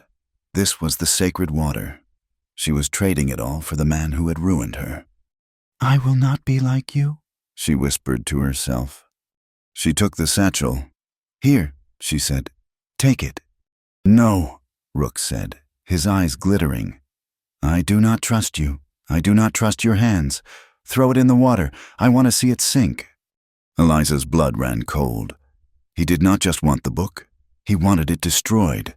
He wanted all hope gone. "In the water," Rook repeated, "or my man cuts the rope." The gunman put his knife to the thick rope. Eliza looked at the dark, muddy water below. She looked at Abner. She closed her eyes. She pulled the bag back, and with a sob of rage and defeat, she threw it. She threw it with all her strength, out into the center of the arroyo. The bag hit the water with a heavy, final splash. It bobbed once. Then the weight of the ledger pulled it under. It was gone. Rook laughed. It was a dry, rasping sound. "Excellent. Now, as to the other matter." He nodded to the gunman. "Cut him." "No!" Eliza screamed. The gunman raised his knife. But before the blade could fall, a shadow detached itself from the underside of the bridge, directly beneath the gunman. Ketta had scaled the pilings, silent as a spider. He rose up. He did not make a sound. His knife flashed, not at the gunman, but at the rope securing Abner. He cut the thick hemp in one upward slice. Abner fell, but Ketta was prepared. As the rope snapped, he shoved the man's body sideways, away from the dark water, guiding his fall. Abner crashed, not into the creek, but into the deep, soft, muddy bank of reeds 10 feet below. He landed with a wet thump and a gasp. He was alive. "What?" Rook shrieked, spinning around. "Now," Ketta roared. A rifle shot cracked. It was not Ketta. It was Boone. From the ridge above the arroyo, Silas Boone, in his sniper's nest, had fired at the sound of Ketta's voice. The bullet splintered the wooden railing where Ketta had just been. Ketta was already moving. He vaulted onto the bridge deck, his pistol in his hand. The gunman who had held the rope turned, raising his rifle. Ketta fired once. The man grunted and fell. Boone fired again. The shot went wide. Ketta ducked behind a heavy support beam, firing back up at the ridge. The two men were now pinned, exchanging shots. Rook, his face white with terror, scrambled for his own pistol. The second gunman leveled his rifle at Coco, who was exposed. Eliza moved. She did not have a gun. She saw, sitting on a post at the end of the bridge, an old, smoky storm lantern, left by a mail rider. She grabbed the heavy glass lantern. "Hey!" she screamed at Rook. Rook turned. She threw the lantern with all her strength. It did not hit him. It hit the wooden planks at his feet, shattering in a spray of glass and burning oil. The flames whooshed up, a sudden wall of fire between them. Rook screamed and jumped back, shielding his face. The second gunman, distracted by the flames, turned his head. It was all Ketta needed. Ketta fired from behind the beam. The gunman clutched his shoulder and staggered back. On the ridge, Boone cursed. The sudden flash of the burning oil had ruined his night vision. He was blind, shooting at ghosts. Rook, his clothes smoldering, scrambled away from the fire. He was panicked, his eyes wild. He tripped over his own feet, falling hard onto the wooden planks. His satchel, the one he always carried, flew from his hand. It burst open, spilling papers, coins, and a thick, new ledger, his current one, onto the bridge. He made a grab for it, but Keta's pistol was suddenly on him. "Move!" Keta said, his voice deadly calm. Rook froze. He looked at the ledger. His life, lying on the planks. He looked at Keta. He made his choice. He scrambled to his feet and ran, disappearing into the darkness, leaving his book behind. The wind suddenly roared. A physical blow, a gust, born in the high mountains, tore through the arroyo. It slammed into the bridge. The old, rotting timbers groaned. The fire from the lantern, fanned by the wind, exploded, catching the dry wooden railings. "Eliza!" Keta yelled, grabbing the new ledger from the planks. The bridge shuddered. The support beam where Keta had been standing, weakened by the gunfire, snapped. The section of the bridge began to tilt. Eliza was on the wrong side. The planks dropped out from under her. She screamed, grabbing onto a splintered railing as the bridge gave way. She was hanging, dangling over the arroyo, the fire licking at her hands. "Keta!" He was there. He launched himself across the shifting, collapsing gap. He grabbed her wrists. "I have you!" he roared over the wind. He pulled her up, his muscles straining, dragging her over his shoulder as the rest of the bridge groaned in protest. Dust and sand, ripped from the canyon walls, flew around them, a sudden, blinding storm. From the ridge, a final, blind shot, Boone firing at the noise. The bullet, deflected by the wind, ricocheted off a rock. A white-hot pain seared Keta's arm. He grunted, but his grip on Eliza did not loosen.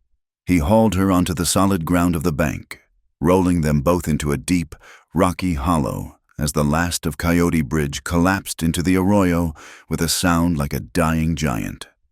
They lay in the dark, panting, smelling the smoke and the sudden cold rain that the wind had brought. The fight was over. Boone, wounded and blinded, cursed in the darkness and retreated. He would heal. He would be back. Down in the reeds, a figure stirred. Abner Hart. He was covered in mud, but alive. He looked up at the burning remnants of the bridge. He saw Eliza, alive, being helped by the Comanche. He saw the fury in Keta's face. Abner did not wait. He crawled, whimpering, into the darkness, away from them all. He ran. Eliza found him later, hiding behind a rock. She walked up to him. He flinched, holding up his hands. "I am sorry," he wept, his voice pathetic. "Eliza, I am sorry. Do not let him kill me." Eliza looked at the man who had raised her, the man who had sold her, the man she had just traded her only piece of power to save. She felt nothing, not hatred, not pity, just a vast, cold emptiness. "I am not going to let him kill you," she said, her voice flat. She helped him to his feet. He was shaking. "But you are done. Get up. Walk back to town. If I ever see you near me, or near his people, again, I will be the one to hurt you."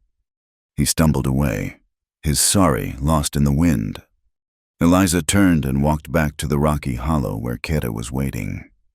She had saved Abner. She had done it not because he was her uncle. She had done it because she was Eliza Hart. She was not a piece of property. She was not a debt to be paid. She was a woman who made her own choices, and she would not choose to be a killer. Keta was sitting in the hollow, out of the wind. He was binding his arm. The bullet had torn a deep, bloody furrow through his bicep. "You are hurt," she whispered. "It will heal," he said, the same words he had spoken to her. She knelt in front of him. The new ledger lay on the ground between them. They had lost one book, but gained another. It had cost them. She looked at his face, streaked with smoke and sweat. She saw the pain he was trying to hide. He had come for her. He had risked his life, fought Boone, and been shot. All for her. He finished his knot and looked at her. The air was still, vibrating with the aftermath of the battle. The promise, "I will not touch you," hung between them. She made the choice. Eliza slowly lifted her hand, the one he had bandaged. She laid her palm gently against the rough, smoke-stained skin of his cheek. He did not move. He did not breathe. He just watched her. It was not a question. It was an answer. She leaned forward, closing the small distance between them. She pressed her mouth to his. It was not a gentle kiss. It was clumsy, desperate, and full of fear and relief and a raw, aching gratitude. It was the first kiss of her life, and she was giving it to him. He was still for one heartbeat, stunned. Then, his body relaxed.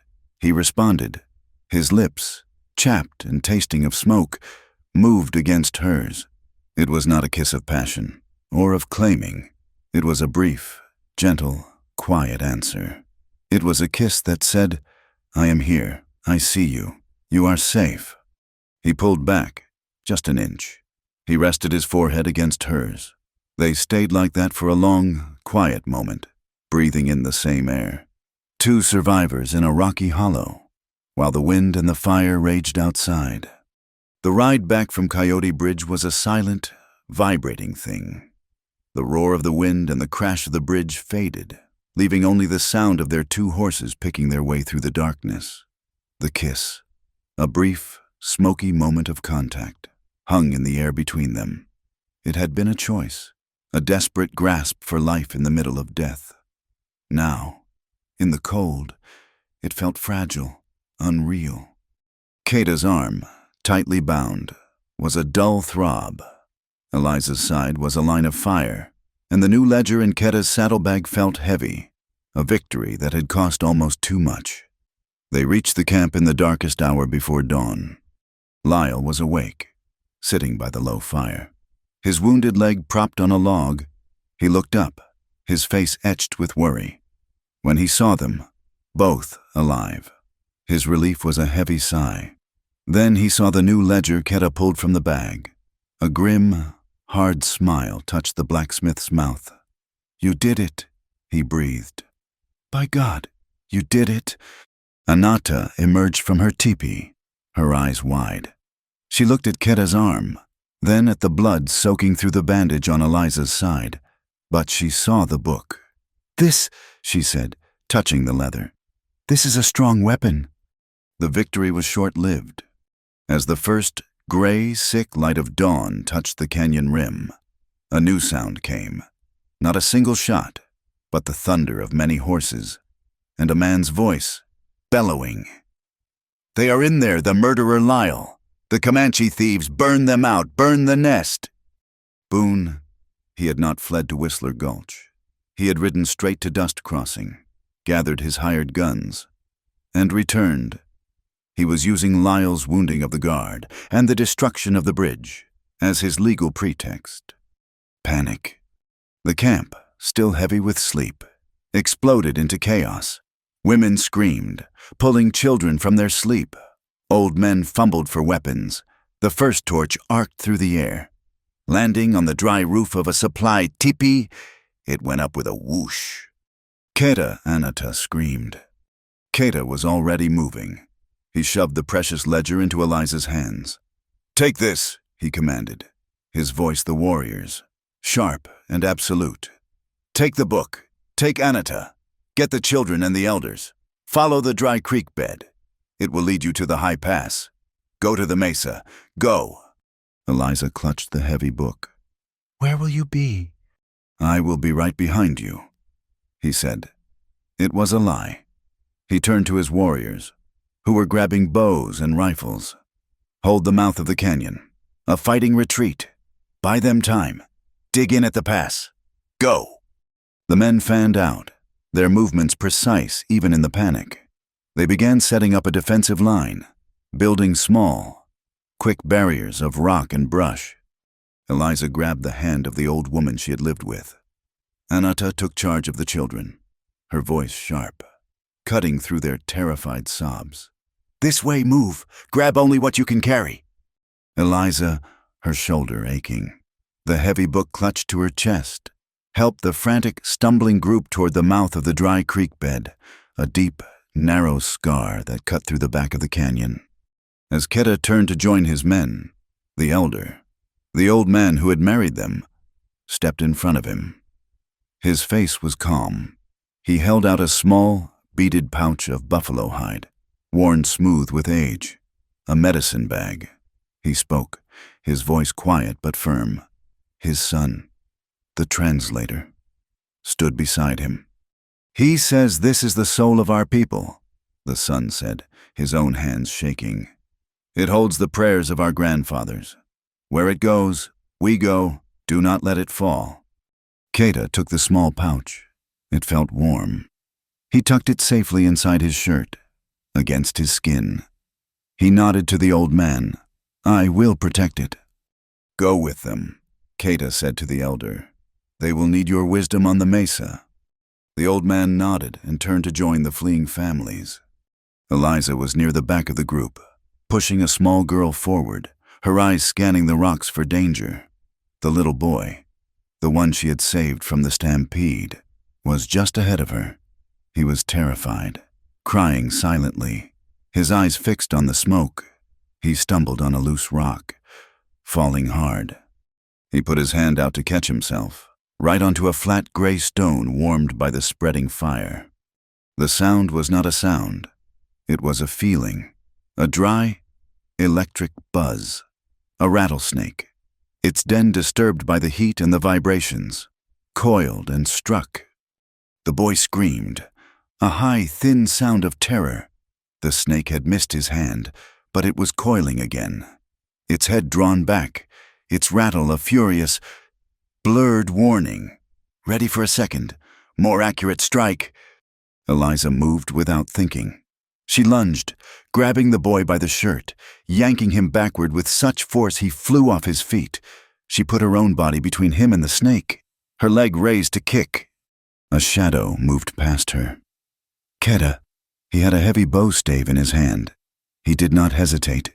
He brought the stave down with a single, vicious crack. The snake's spine snapped. It writhed, its rattle still sounding, and was dead. The boy was sobbing, holding his arm. He had not been bitten, but when he fell, he had scraped his forearm open on the sharp edge of the rock. Blood welled, bright red, mixing with the dirt. "It is all right," Eliza said, her voice shaking, trying to calm him. "You are safe." She looked around for a rag, a bandage. She had nothing. Keta was looking at her. His eyes were not on the boy. They were on her hair.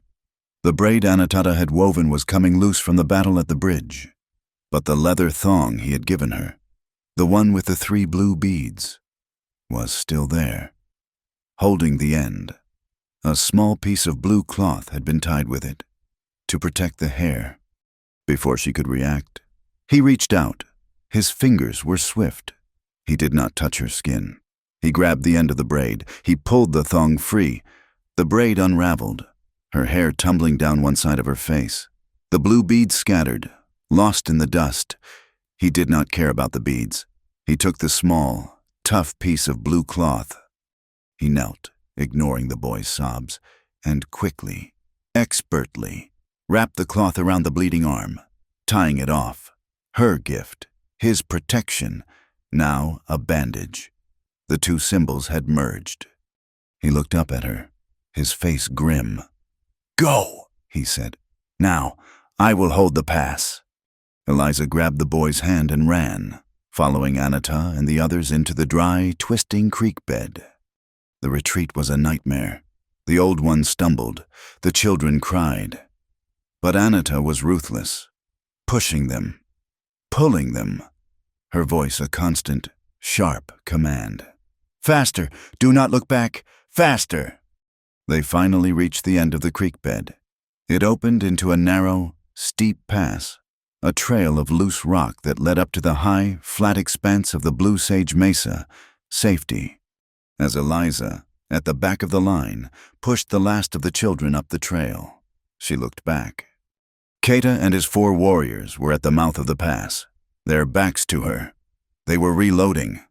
Below them, at the entrance to the creek, were Boone and his 8 hired guns. They were trapped.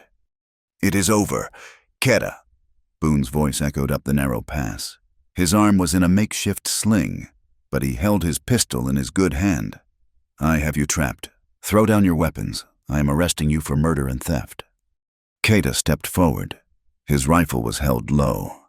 "This is not about your law. Boone!" he shouted, his voice clear and cold. "You are a thief. You shot me from the dark. You are a coward." The hired guns behind Boone shifted uneasily.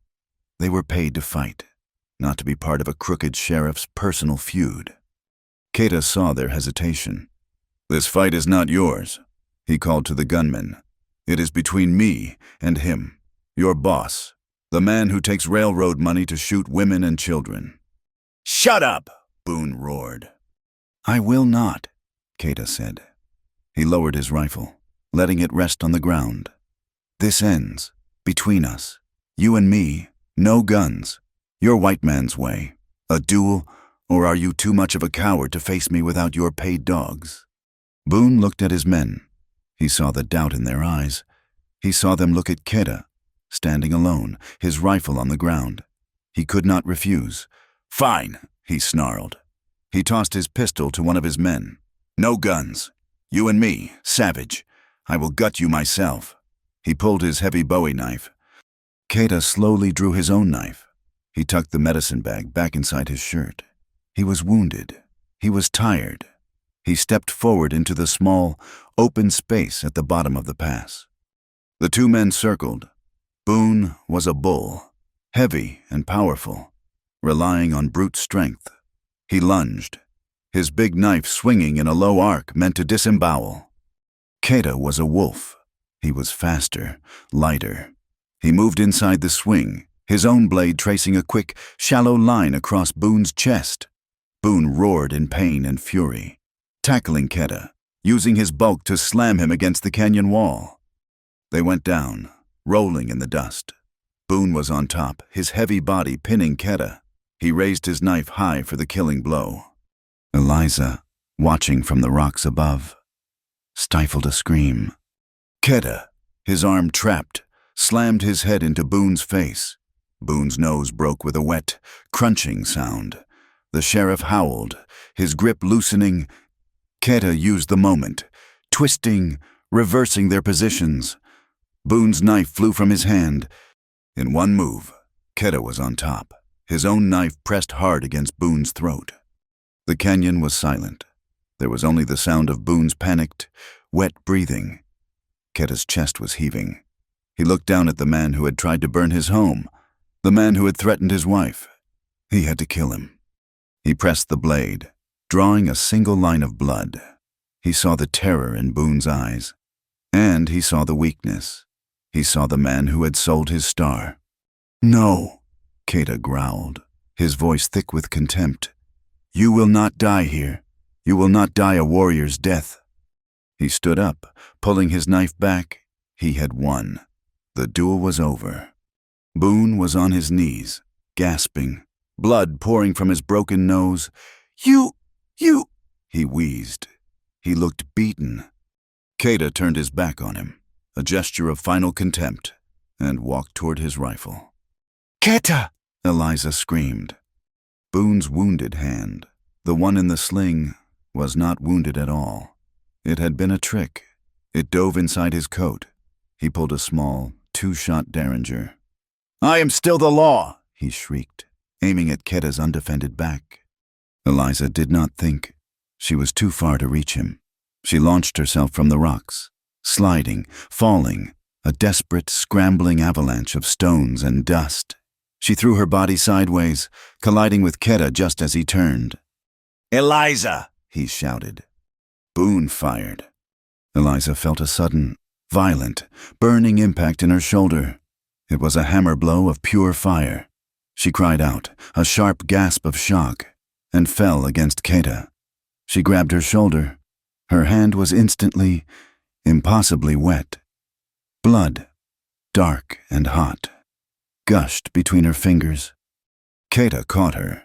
his face a mask of disbelief and pure, animalistic fury.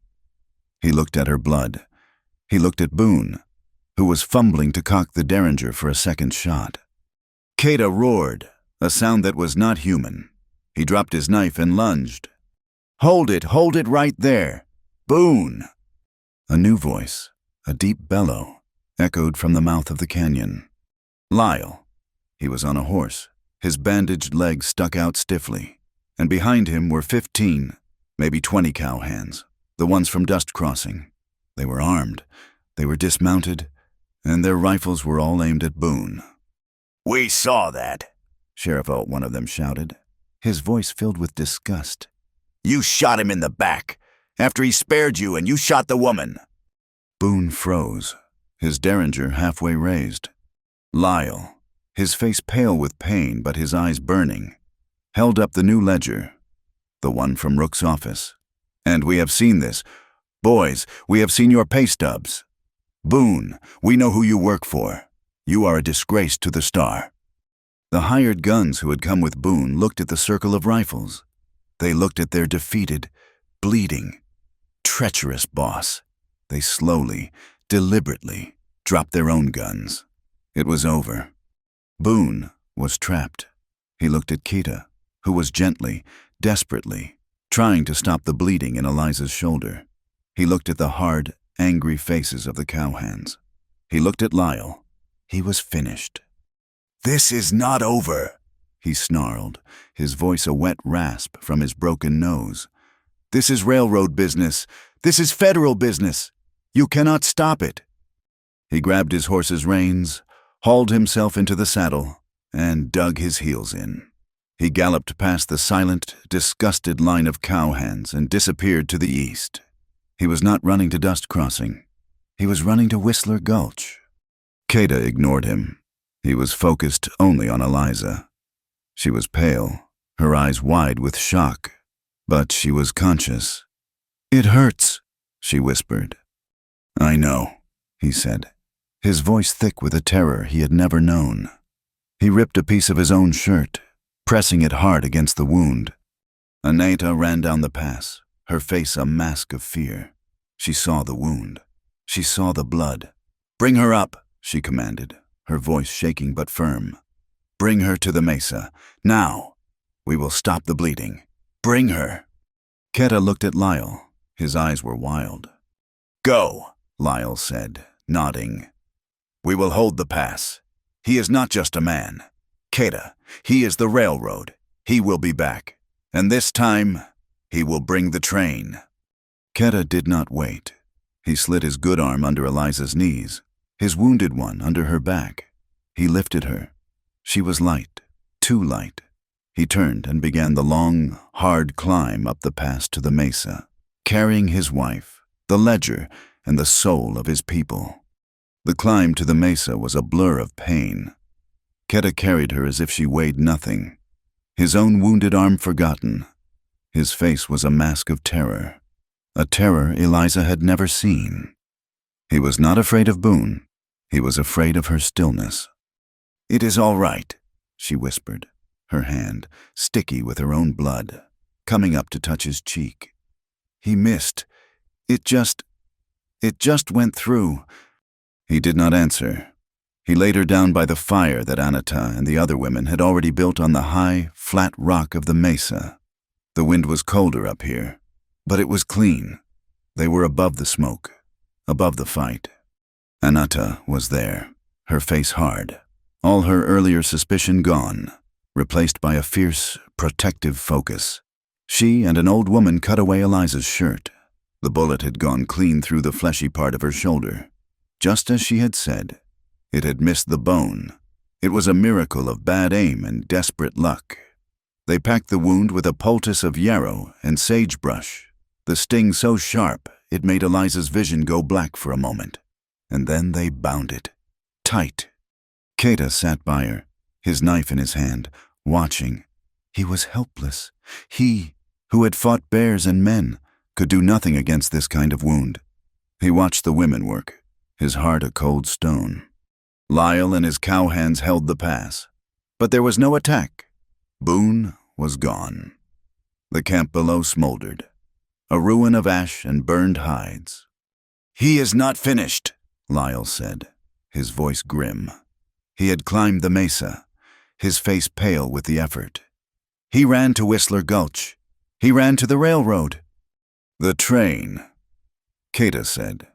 He was looking east, toward the endless flat plains where the iron line was being laid, day by day. "He will bring the train." "It is a supply train." Lyle said, "It is due tomorrow. They are bringing black powder, more wire, and more guns. They mean to blast a way through Horsehead Canyon, well or no well." "We cannot fight a train," Anita said, her voice flat. "No," Lyle said, his eyes on the forge in his mind. "You cannot fight it, but you can stop it." He looked at Kata. "I know this iron. I know how it is laid. On the long grade, 3 miles east of here. The track climbs. It is steep. If a locomotive loses traction there, it cannot go on. It is helpless."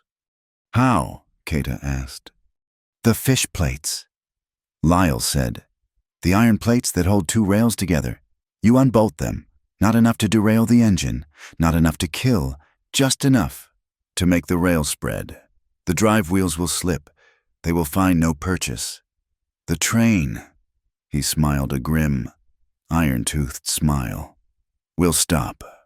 This was the last, desperate hand they had one night. Eliza slept, a restless, pained sleep. Keta sat beside her. He did not sleep. He watched her breathe. He saw the beaded hair tie, the one with the blue cloth, lying on the ground, covered in dirt and blood. He picked it up and held it. Then he took something from the pouch at his belt. It was the talisman she had seen on his saddle that first day, the piece of carved bone, the 2 beads of blue glass. It had been his father's. When Eliza woke, the sun was a red slit on the horizon. Her shoulder was a universe of fire. Keta was beside her. "I have to go," he said. His voice was soft. "I am going with you," she said, trying to sit up. The pain made her gasp. "No, you are safe here." "No," she said, her voice a raw whisper. "I am not while they are still moving. I am not safe until this is finished." She looked at him. "I started this, Keta, the paper, the ledger. I will finish it." He saw the iron in her eyes. It was the same iron he had seen at the depot. He knew he could not stop her. He held out his hand. In his palm was the talisman. "The hair tie," he said. "It is lost. This is my word. It protected my father. It protects me. Now, it will protect you." She took it. The bone was smooth, the glass beads cool. She closed her good hand around it. "I will bring it back," she said. He shook his head. "It is yours." They rode before the sun was fully up. A small, desperate group. Keta, his arm bound. Eliza, her shoulder a blaze of agony. Her body strapped to the saddle. Lyle, his legs stiff, his face gray. Anita, and 10 of the cowhands from Dust Crossing, men who had finally seen the truth. They reached the grade an hour later. It was a long, slow climb, the rails gleaming in the morning light. Lyle went to work with his heavy tools.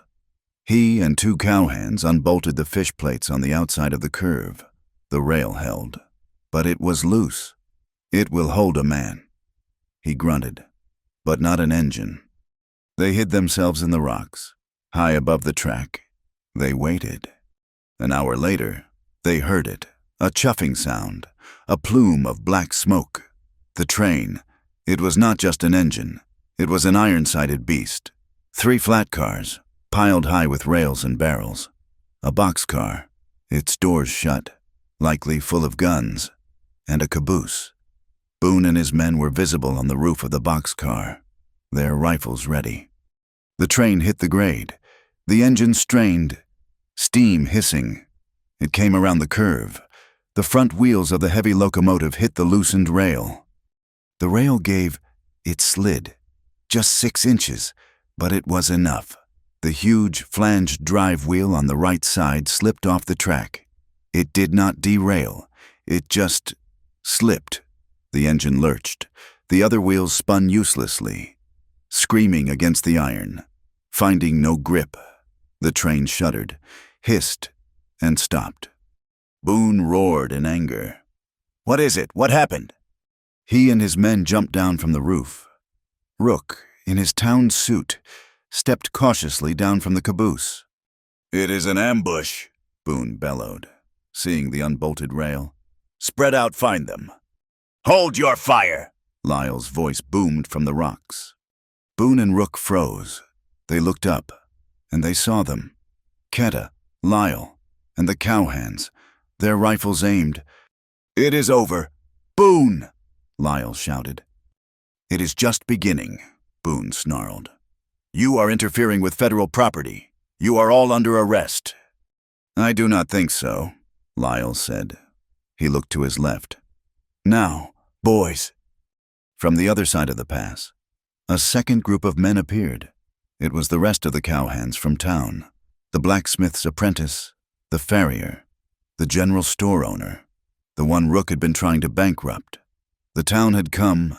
They walked, a silent, angry crowd, onto the tracks, trapping the train and its guards between 2 lines of armed, determined men.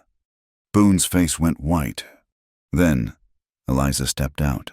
She walked from the rocks, unsteady on her feet, her arm in a bloody sling. She was holding Rook's ledger. "Mr. Rook," she called. Her voice was thin, but in the sudden, dead silence, it carried, "I believe you lost this." Rook stared at her as if she were a ghost. Eliza walked to the center of the tracks. She stood over the loosened rail. She opened the book. "I cannot read all of it," she said, her voice shaking with pain and fury. "But I can read this." She read the first name, Silas Boone, compensation for clearing the heart claim, $500. The crowd murmured. Silas Boone, incidentals, $200. "She is lying," Boone shouted. "Am I?" Eliza asked. She looked at the crowd. "There are other names, men from Dust Crossing, men who were paid to foul their neighbors' wells, men paid to lose cattle." She read another name, Finn, the translator, for services rendered, $50. Lyle stepped onto the track beside her. He raised his massive blacksmith hammer. He slammed it down onto the iron rail. The clang echoed through the pass like a judge's gavel. Clang. "This is not railroad business," Lyle bellowed. "This is theft. This is murder." The crowd surged forward. The hired guns on the train looked at the sea of angry faces. They looked at Boone, exposed as a paid criminal. They dropped their rifles. Boone was finished. He was trapped. His power was gone. He looked at Rook, his eyes wild with betrayal. "Rook, do something." Rook just stared at him, his face like chalk. Boone, a cornered animal, did the only thing he knew. He lunged. He grabbed the person closest to him. Anita, he pulled her in front of him. His derringer, the one he had used on Eliza, pressed to her head. "Back off," he screamed. "All of you, or she dies, back off." The crowd stopped. Ketta, who had been moving along the ridge, froze. His rifle was aimed, but he had no shot. "Drop your weapons!" Boone shrieked at Ketta. "You drop it, or I kill her!" Ketta looked at Anita. Her face was rigid with terror, but she met his eyes.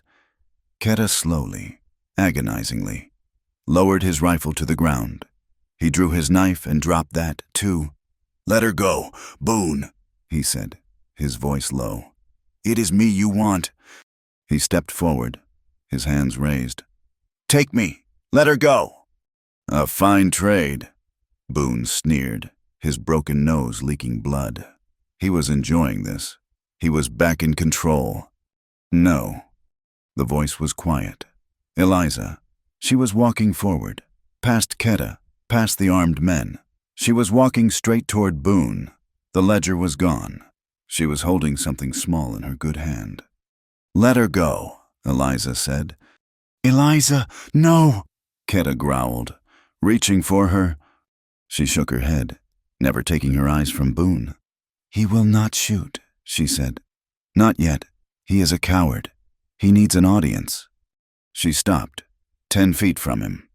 "You want him," she said, nodding at Keta. "You want me. You want the land."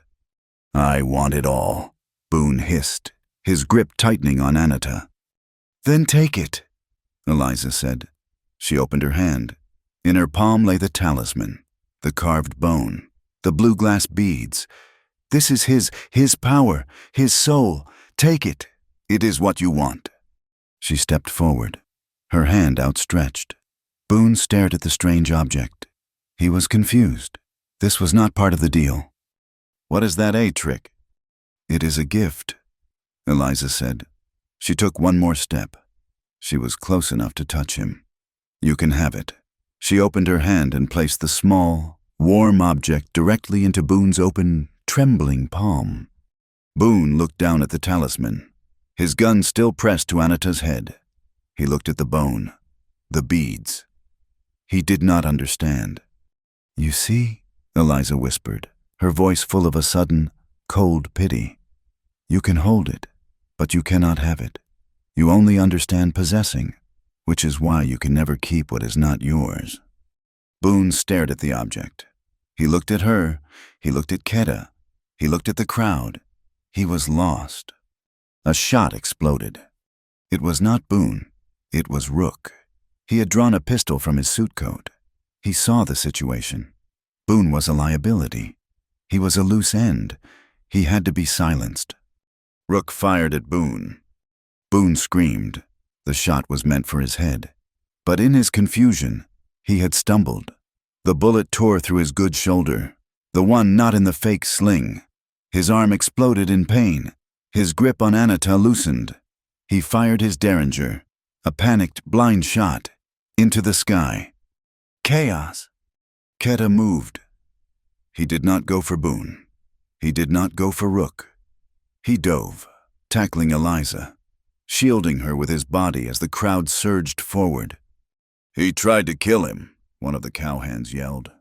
"Rook shot the sheriff." "Hold, in the name of the United States." A new voice, a voice of absolute, cold authority. Cut through the noise, a man on a fine black horse was at the edge of the crowd. He wore a fine suit, and on his vest was a simple silver star, a United States Marshal. Behind him were 6 deputies, their shotguns leveled. "I am Marshal Ryder," the man said, his eyes taking in the scene. He saw Rook, his pistol still smoking. He saw Boone, bleeding on the ground. He saw Eliza, holding her wounded shoulder. He saw the ledger on the tracks. He had been in the next county, investigating the Peregrine and Boone syndicate for weeks. Lyle's apprentice had found him. "I heard the shot," the marshal said, dismounting. He walked to Rook, who was frozen in shock. He took the pistol from Rook's limp hand. "And I believe I just witnessed attempted murder." He was a criminal," Rook stammered. "He was holding a woman hostage." "He was," the marshal agreed. "And you, sir, are under arrest." He nodded to his deputies, who seized Rook. The marshal then walked to Boone, who was groaning. "Sheriff Silas Boone, you are also under arrest for corruption, conspiracy, and assault with a deadly weapon." He saw the ledger. He picked it up.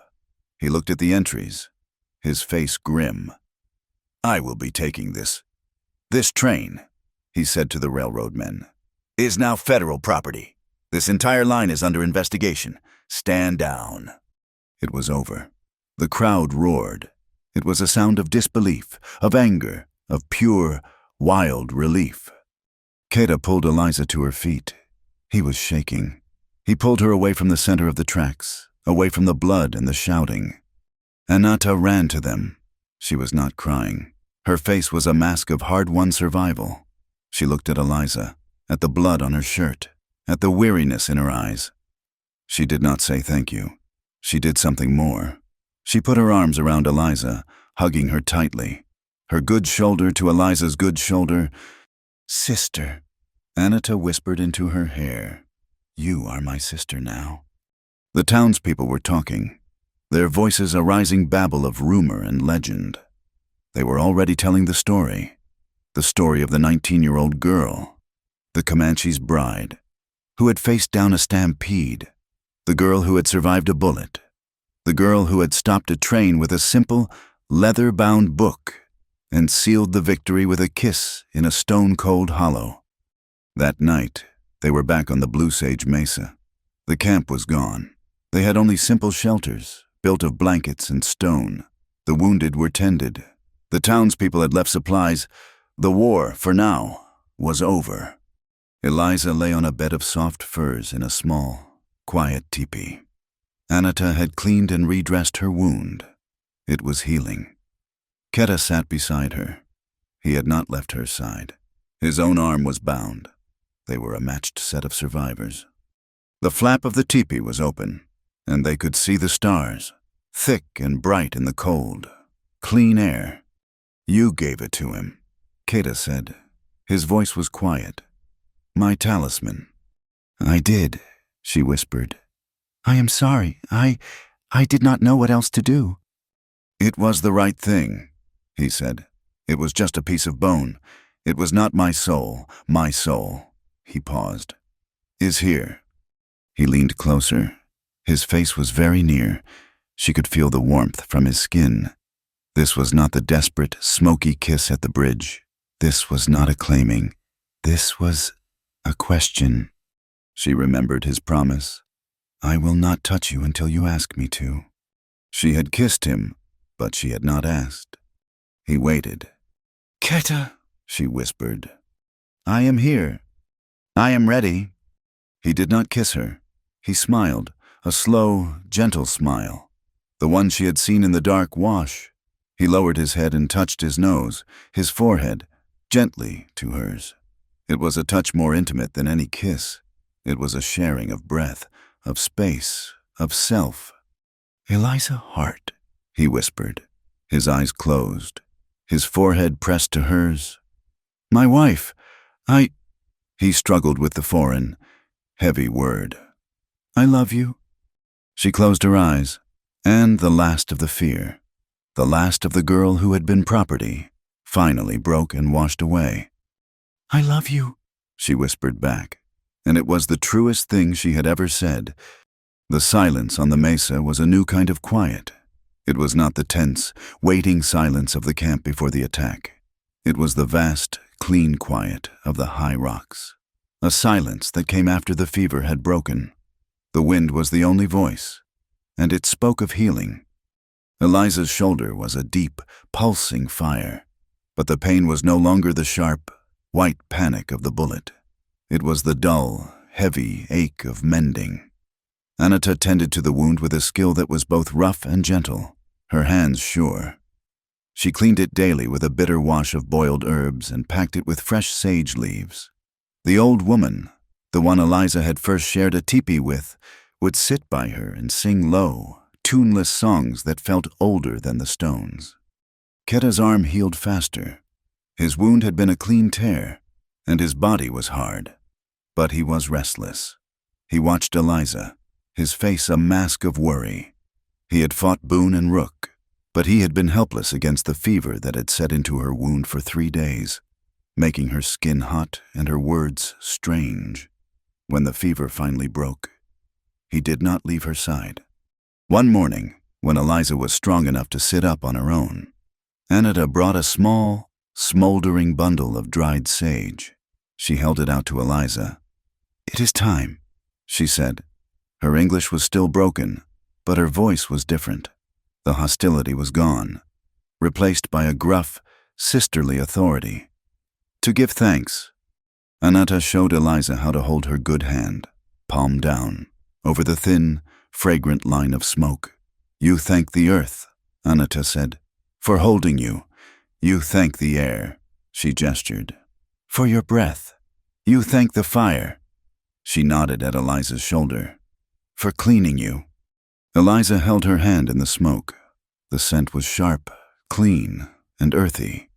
It was the smell of this new land, this new life. She closed her eyes. She gave thanks for her breath, for her mending shoulder. She gave thanks for Keda, who had honored his promise. She gave thanks for the girl she had been, the one who had died in that shack, because that girl's suffering had finally given birth to this woman. The legal storm had moved from the canyon to Dust Crossing. Marshal Ryder was a man of cold, quiet efficiency. He and his deputies had seized the train, taken Boone and Rook in irons, and impounded every ledger and map at the Whistler Gulch Depot. The investigation had shut down the entire Peregrine and Boone operation in the territory. 2 weeks after the fight, the marshal rode up the pass to the mesa. He was not there as law enforcement. He was there as a witness. He sat by their fire, accepting a cup of water. "Mr. Keda," the marshal said, his voice respectful, "I have your official statement, and yours, Mrs. Hart." He called her Mrs. Hart, and the name felt strange and solid to Eliza. "I am here to tell you that it is done. Rook and Boone are on a train heading east, to a federal prison. Their testimony, combined with those ledgers, has brought down the entire syndicate. Their charter is revoked." Keda nodded, his face calm. It was the news he had been waiting for. "There is more," the marshal said. He unrolled a new, clean map. Not a railroad map, but a territorial survey. "My office is correcting the boundaries of this county. The old maps, the ones Rook used, were based on fraud. We are drawing new ones, based on truth." He looked at Keda. "I need you to show me the true markers. I need you to show me the sacred water so it can be recorded." Keda looked at Eliza, and a slow, profound understanding passed between them. The map Keda had hidden, the one that showed the spring in Horsehead Canyon, was no longer a secret to be guarded. It was a truth to be declared. Keda, Lyle, and the marshal rode out. Eliza, strong enough to ride, went with them. They showed him the mesa. They showed him the hidden, life-giving spring in Horsehead Canyon. The marshal's surveyor drove new stakes, not stakes of theft, but stakes of protection.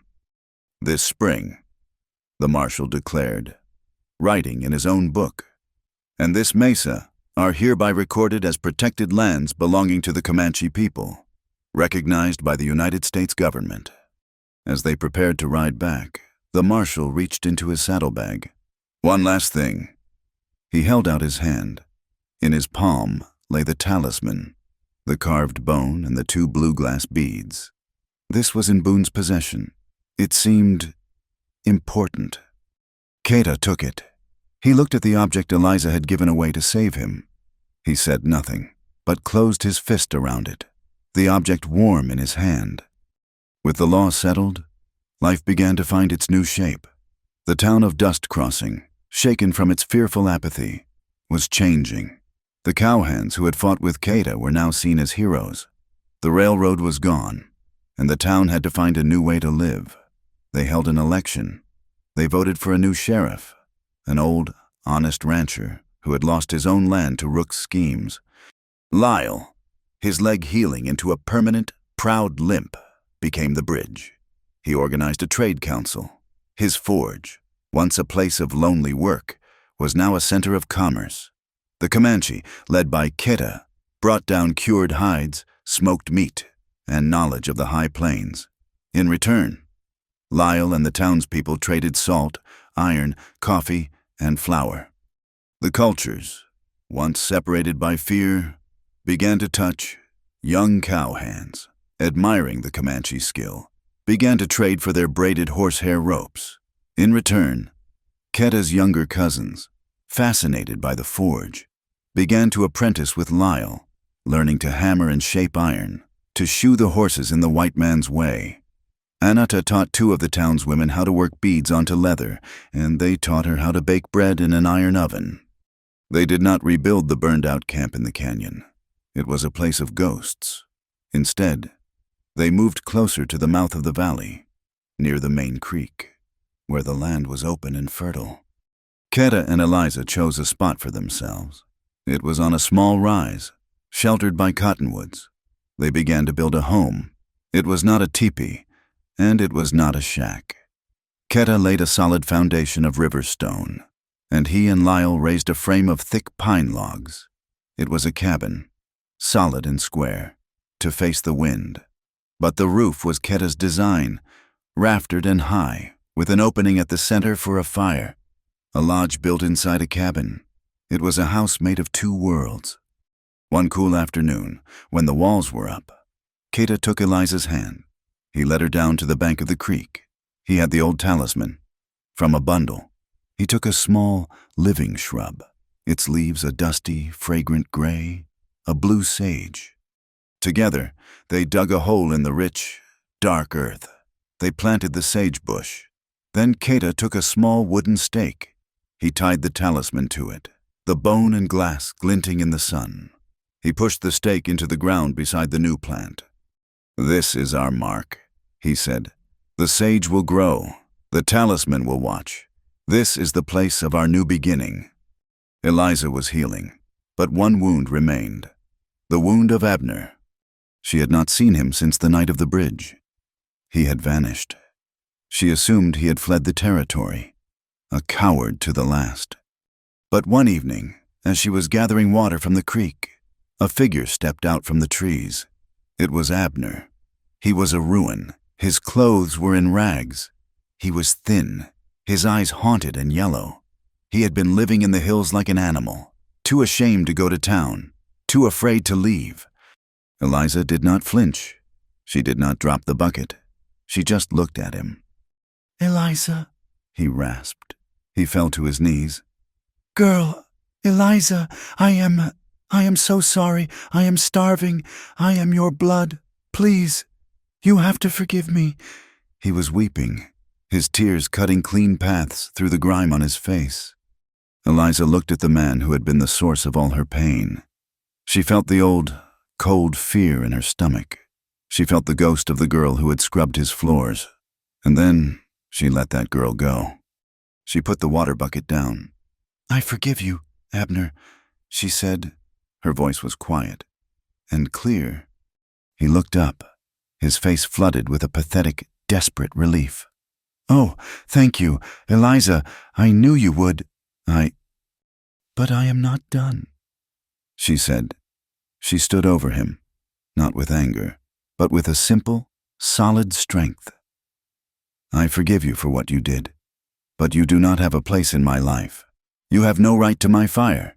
You have no right to my home. You have no power over me. Ever again." She went to a small cache of supplies. She took out a leather pouch of dried corn and a strip of smoked meat. She brought it back and set it on the ground in front of him. "This is the last thing you will ever receive from me," she said. "Take it. Walk east. Do not stop until you are out of this valley, if I ever see you again." Her voice did not raise, but it became as hard as iron. "I will not be so forgiving." He stared at the food. He looked at her face. He saw no girl. He saw a woman he did not know, a woman who had the strength of the warrior she had married. He grabbed the food and scrambled away, disappearing into the shadows. Eliza watched him go. She felt no hatred. She felt no pity. She felt, for the first time, truly free. Their home was built. The door, Keta had insisted, faced west, and it looked out over the valley, toward the deep, red rock cut of Horsehead Canyon. One evening, when the work was done, he took her hand. "Ride with me," he said. They rode in silence, leaving their new house behind. They rode into Horsehead Canyon, but not to the place of the depot. He led her along a high, narrow trail. The sun was setting, and the canyon walls glowed like embers. He took her to the hidden spring. It was a place of deep, profound peace. Water trickled from the rock into a clear pool, surrounded by ferns. "This is the place," he said, "the heart of our land." They dismounted. They stood by the water. The air was cool and still. The silence of the mesa, the silence of the night they had met, was between them again. But it was no longer a silence of fear or of strangers. It was a silence of knowing. He turned to her. His face was unreadable in the dusk, but his eyes were bright. He did not touch her. He just waited. He had given her his promise, and he would not break it. Eliza looked at him. The man who had bought her to save her. The man who had slept outside her teepee. The man who had shielded her from bullets. Twice. The man who had held her hand in the smoke and called her his wife. She stepped toward him. She laid her good hand on his chest. She could feel his heart, a strong, steady beat beneath her palm. "Keda," she whispered. "Our home. It faces this canyon." "I know," he said, his voice low. "I asked for it to face this way." She said, "I wanted to see this place every morning." "Why?" he asked. "Because this," she said, rising on her toes, "is where I want our life to begin. Truly." She pressed her lips to his. "I am ready." He did not answer with words.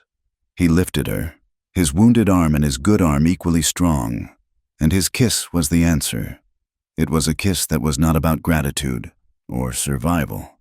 It was a kiss of choice. It was slow and deep and held the promise of every morning to come. Winter came, but the new house was warm. The fire in the center kept the cold out. Lyle had given Eliza a new, leather-bound journal and a bottle of ink. She sat by the fire, Keda on the other side, sharpening his knife. Eliza wrote. She wrote down the story. She wrote about the shack and the mud and the men in the saloon. She wrote about the stampede and the bullet and the taste of smoke on her lips. Outside, the wind moved through the bare branches of the cottonwoods. It brushed against the small, tough leaves of the sage bush they had planted. It made a low, whistling sound. Eliza looked up from her page, listening. "The wind," she said, a small smile on her face. "It sounds different here. In the shack, it always sounded like it was screaming." Keda looked up, his head tilted. He listened. "Here," he said. "It sounds like children laughing." Eliza smiled. She dipped her pen in the ink. She wrote on the last page. She made a promise to the child that was not yet here. A promise to tell him, or her, this story. The story of a girl who was sold for a debt, and a man who had set her free, not by buying her, but by choosing her. A story that had begun with an ending, and ended with a new and hopeful beginning. The winter was hard, but it was a winter of healing. The snows came, deep and quiet, covering the scars on the land. They covered the ashes of the burned camp and the raw, fresh dirt of the railroad survey. Up on the Blue Sage Mesa, in the temporary shelters of stone and hide, the wounds of the people began to mend. Eliza's shoulder healed, leaving a puckered, angry scar that she wore as a badge.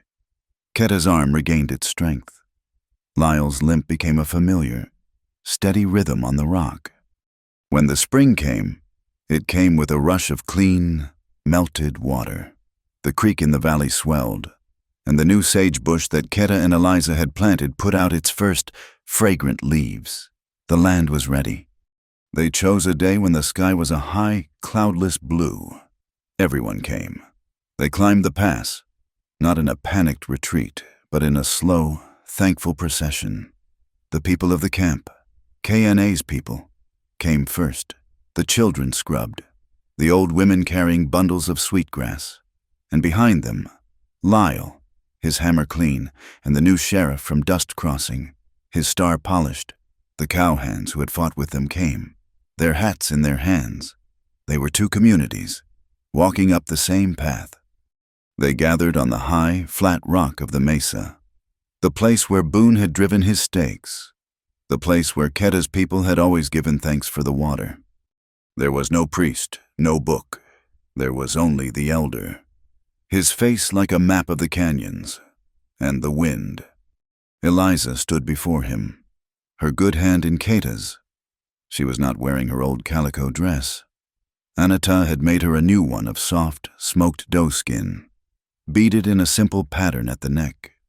The elder spoke, and his son translated, his voice clear and proud. "We are here. We were not moved. We are here because of this man and this woman. They did not fight with guns. They fought with truth. They fought with choice." Keita stepped forward. He was not holding a gold ring. He held a single, long thread of sinew, dyed a deep, brilliant red. It was the color of the canyon walls at sunset. He looked at Eliza. His eyes were not the hard, flat eyes of the warrior, or the guarded eyes of the stranger. They were the eyes of the man who had held her hand in the dark. He took her left wrist, the one with the pulse he had felt in the teepee. He slowly, gently, wrapped the red thread around it. "This thread is not a rope," he said, his voice low, "for her alone. It is not a debt. It is a path. It does not bind you. It leads you home." He tied the knot. It was simple. It was strong. Eliza then reached into the pouch at her own belt. She took out a leather thong. Anata, in the quiet days of winter, had walked the dry creek bed where the battle had been fought. She had sifted the dust until her fingers were raw. She had found the 3 small, blue glass beads. She had woven them into a new, stronger piece of leather. She had given it to Eliza that morning. "A sister's gift," she had said, "to give to your husband." Eliza held it out. "This leather is not a price," she whispered, her voice thick.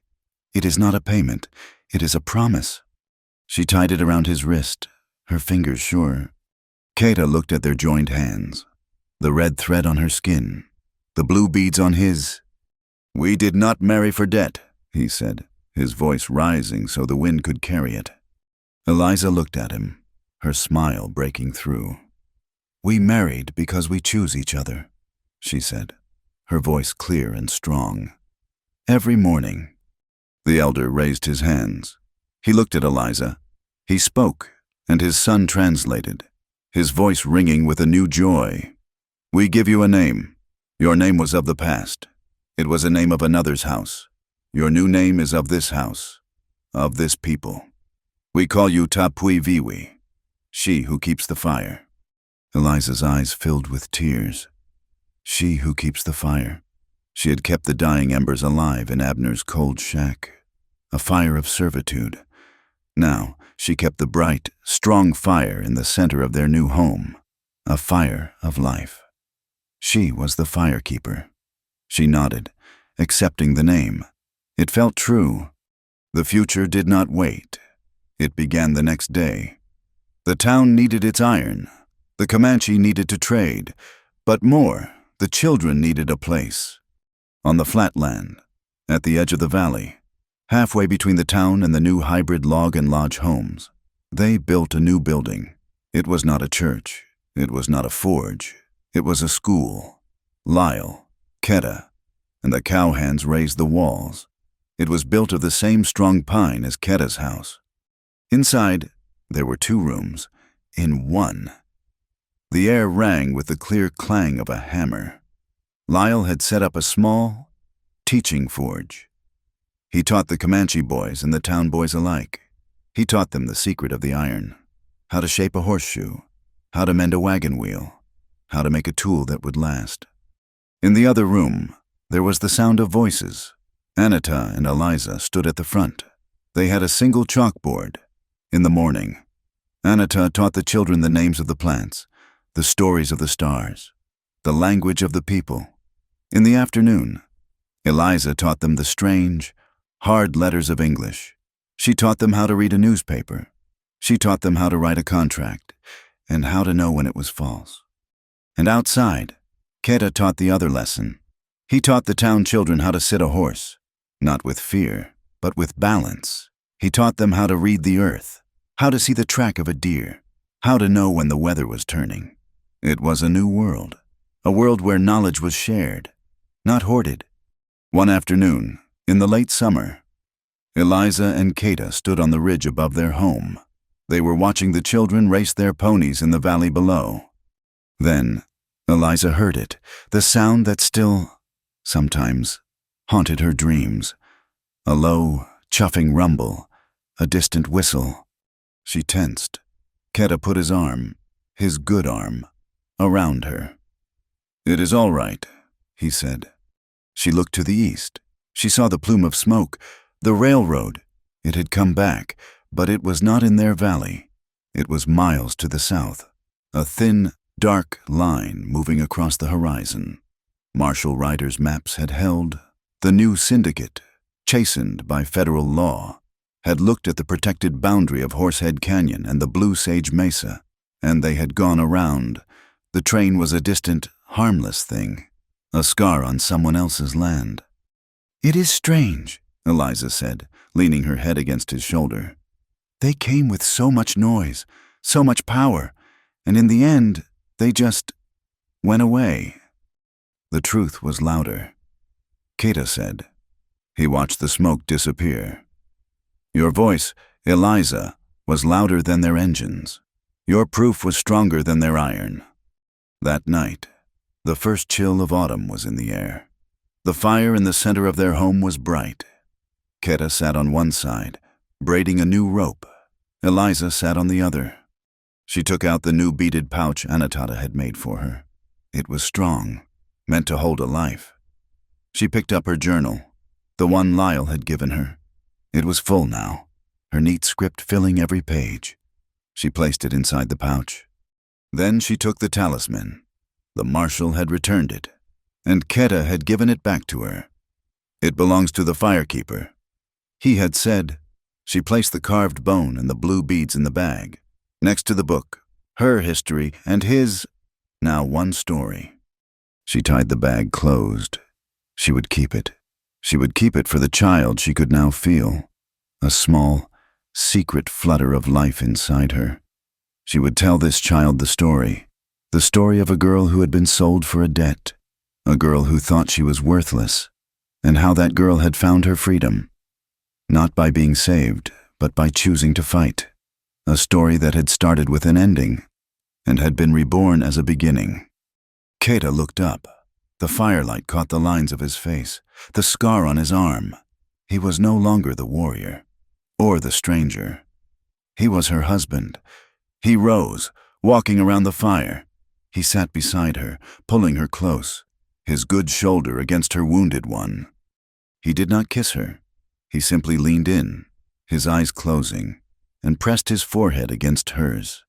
It was their kiss, a kiss of peace, a kiss of home. There was no need to hide. There was no one to fear. There was only the sound of the fire and the wind outside, the wind that sounded, just as he had promised, like the laughter of children. Where the wind sings on the high plains, there are some hearts that must learn to bloom a second time. They do not grow from the barren soil of pity. They grow from the hard, strong, and sacred ground of choice. Thank you so much for listening to this story. I truly appreciate you spending your time here with me. Let me know in the comments where you are listening from in the world. I would love to hear from you and share our thoughts. If you enjoyed this tale, please consider subscribing to the channel, Wild West Tales, and give this video a like. And if you really want to support the channel, please hit that hype button so this story can be heard by even more folks. Thank you again.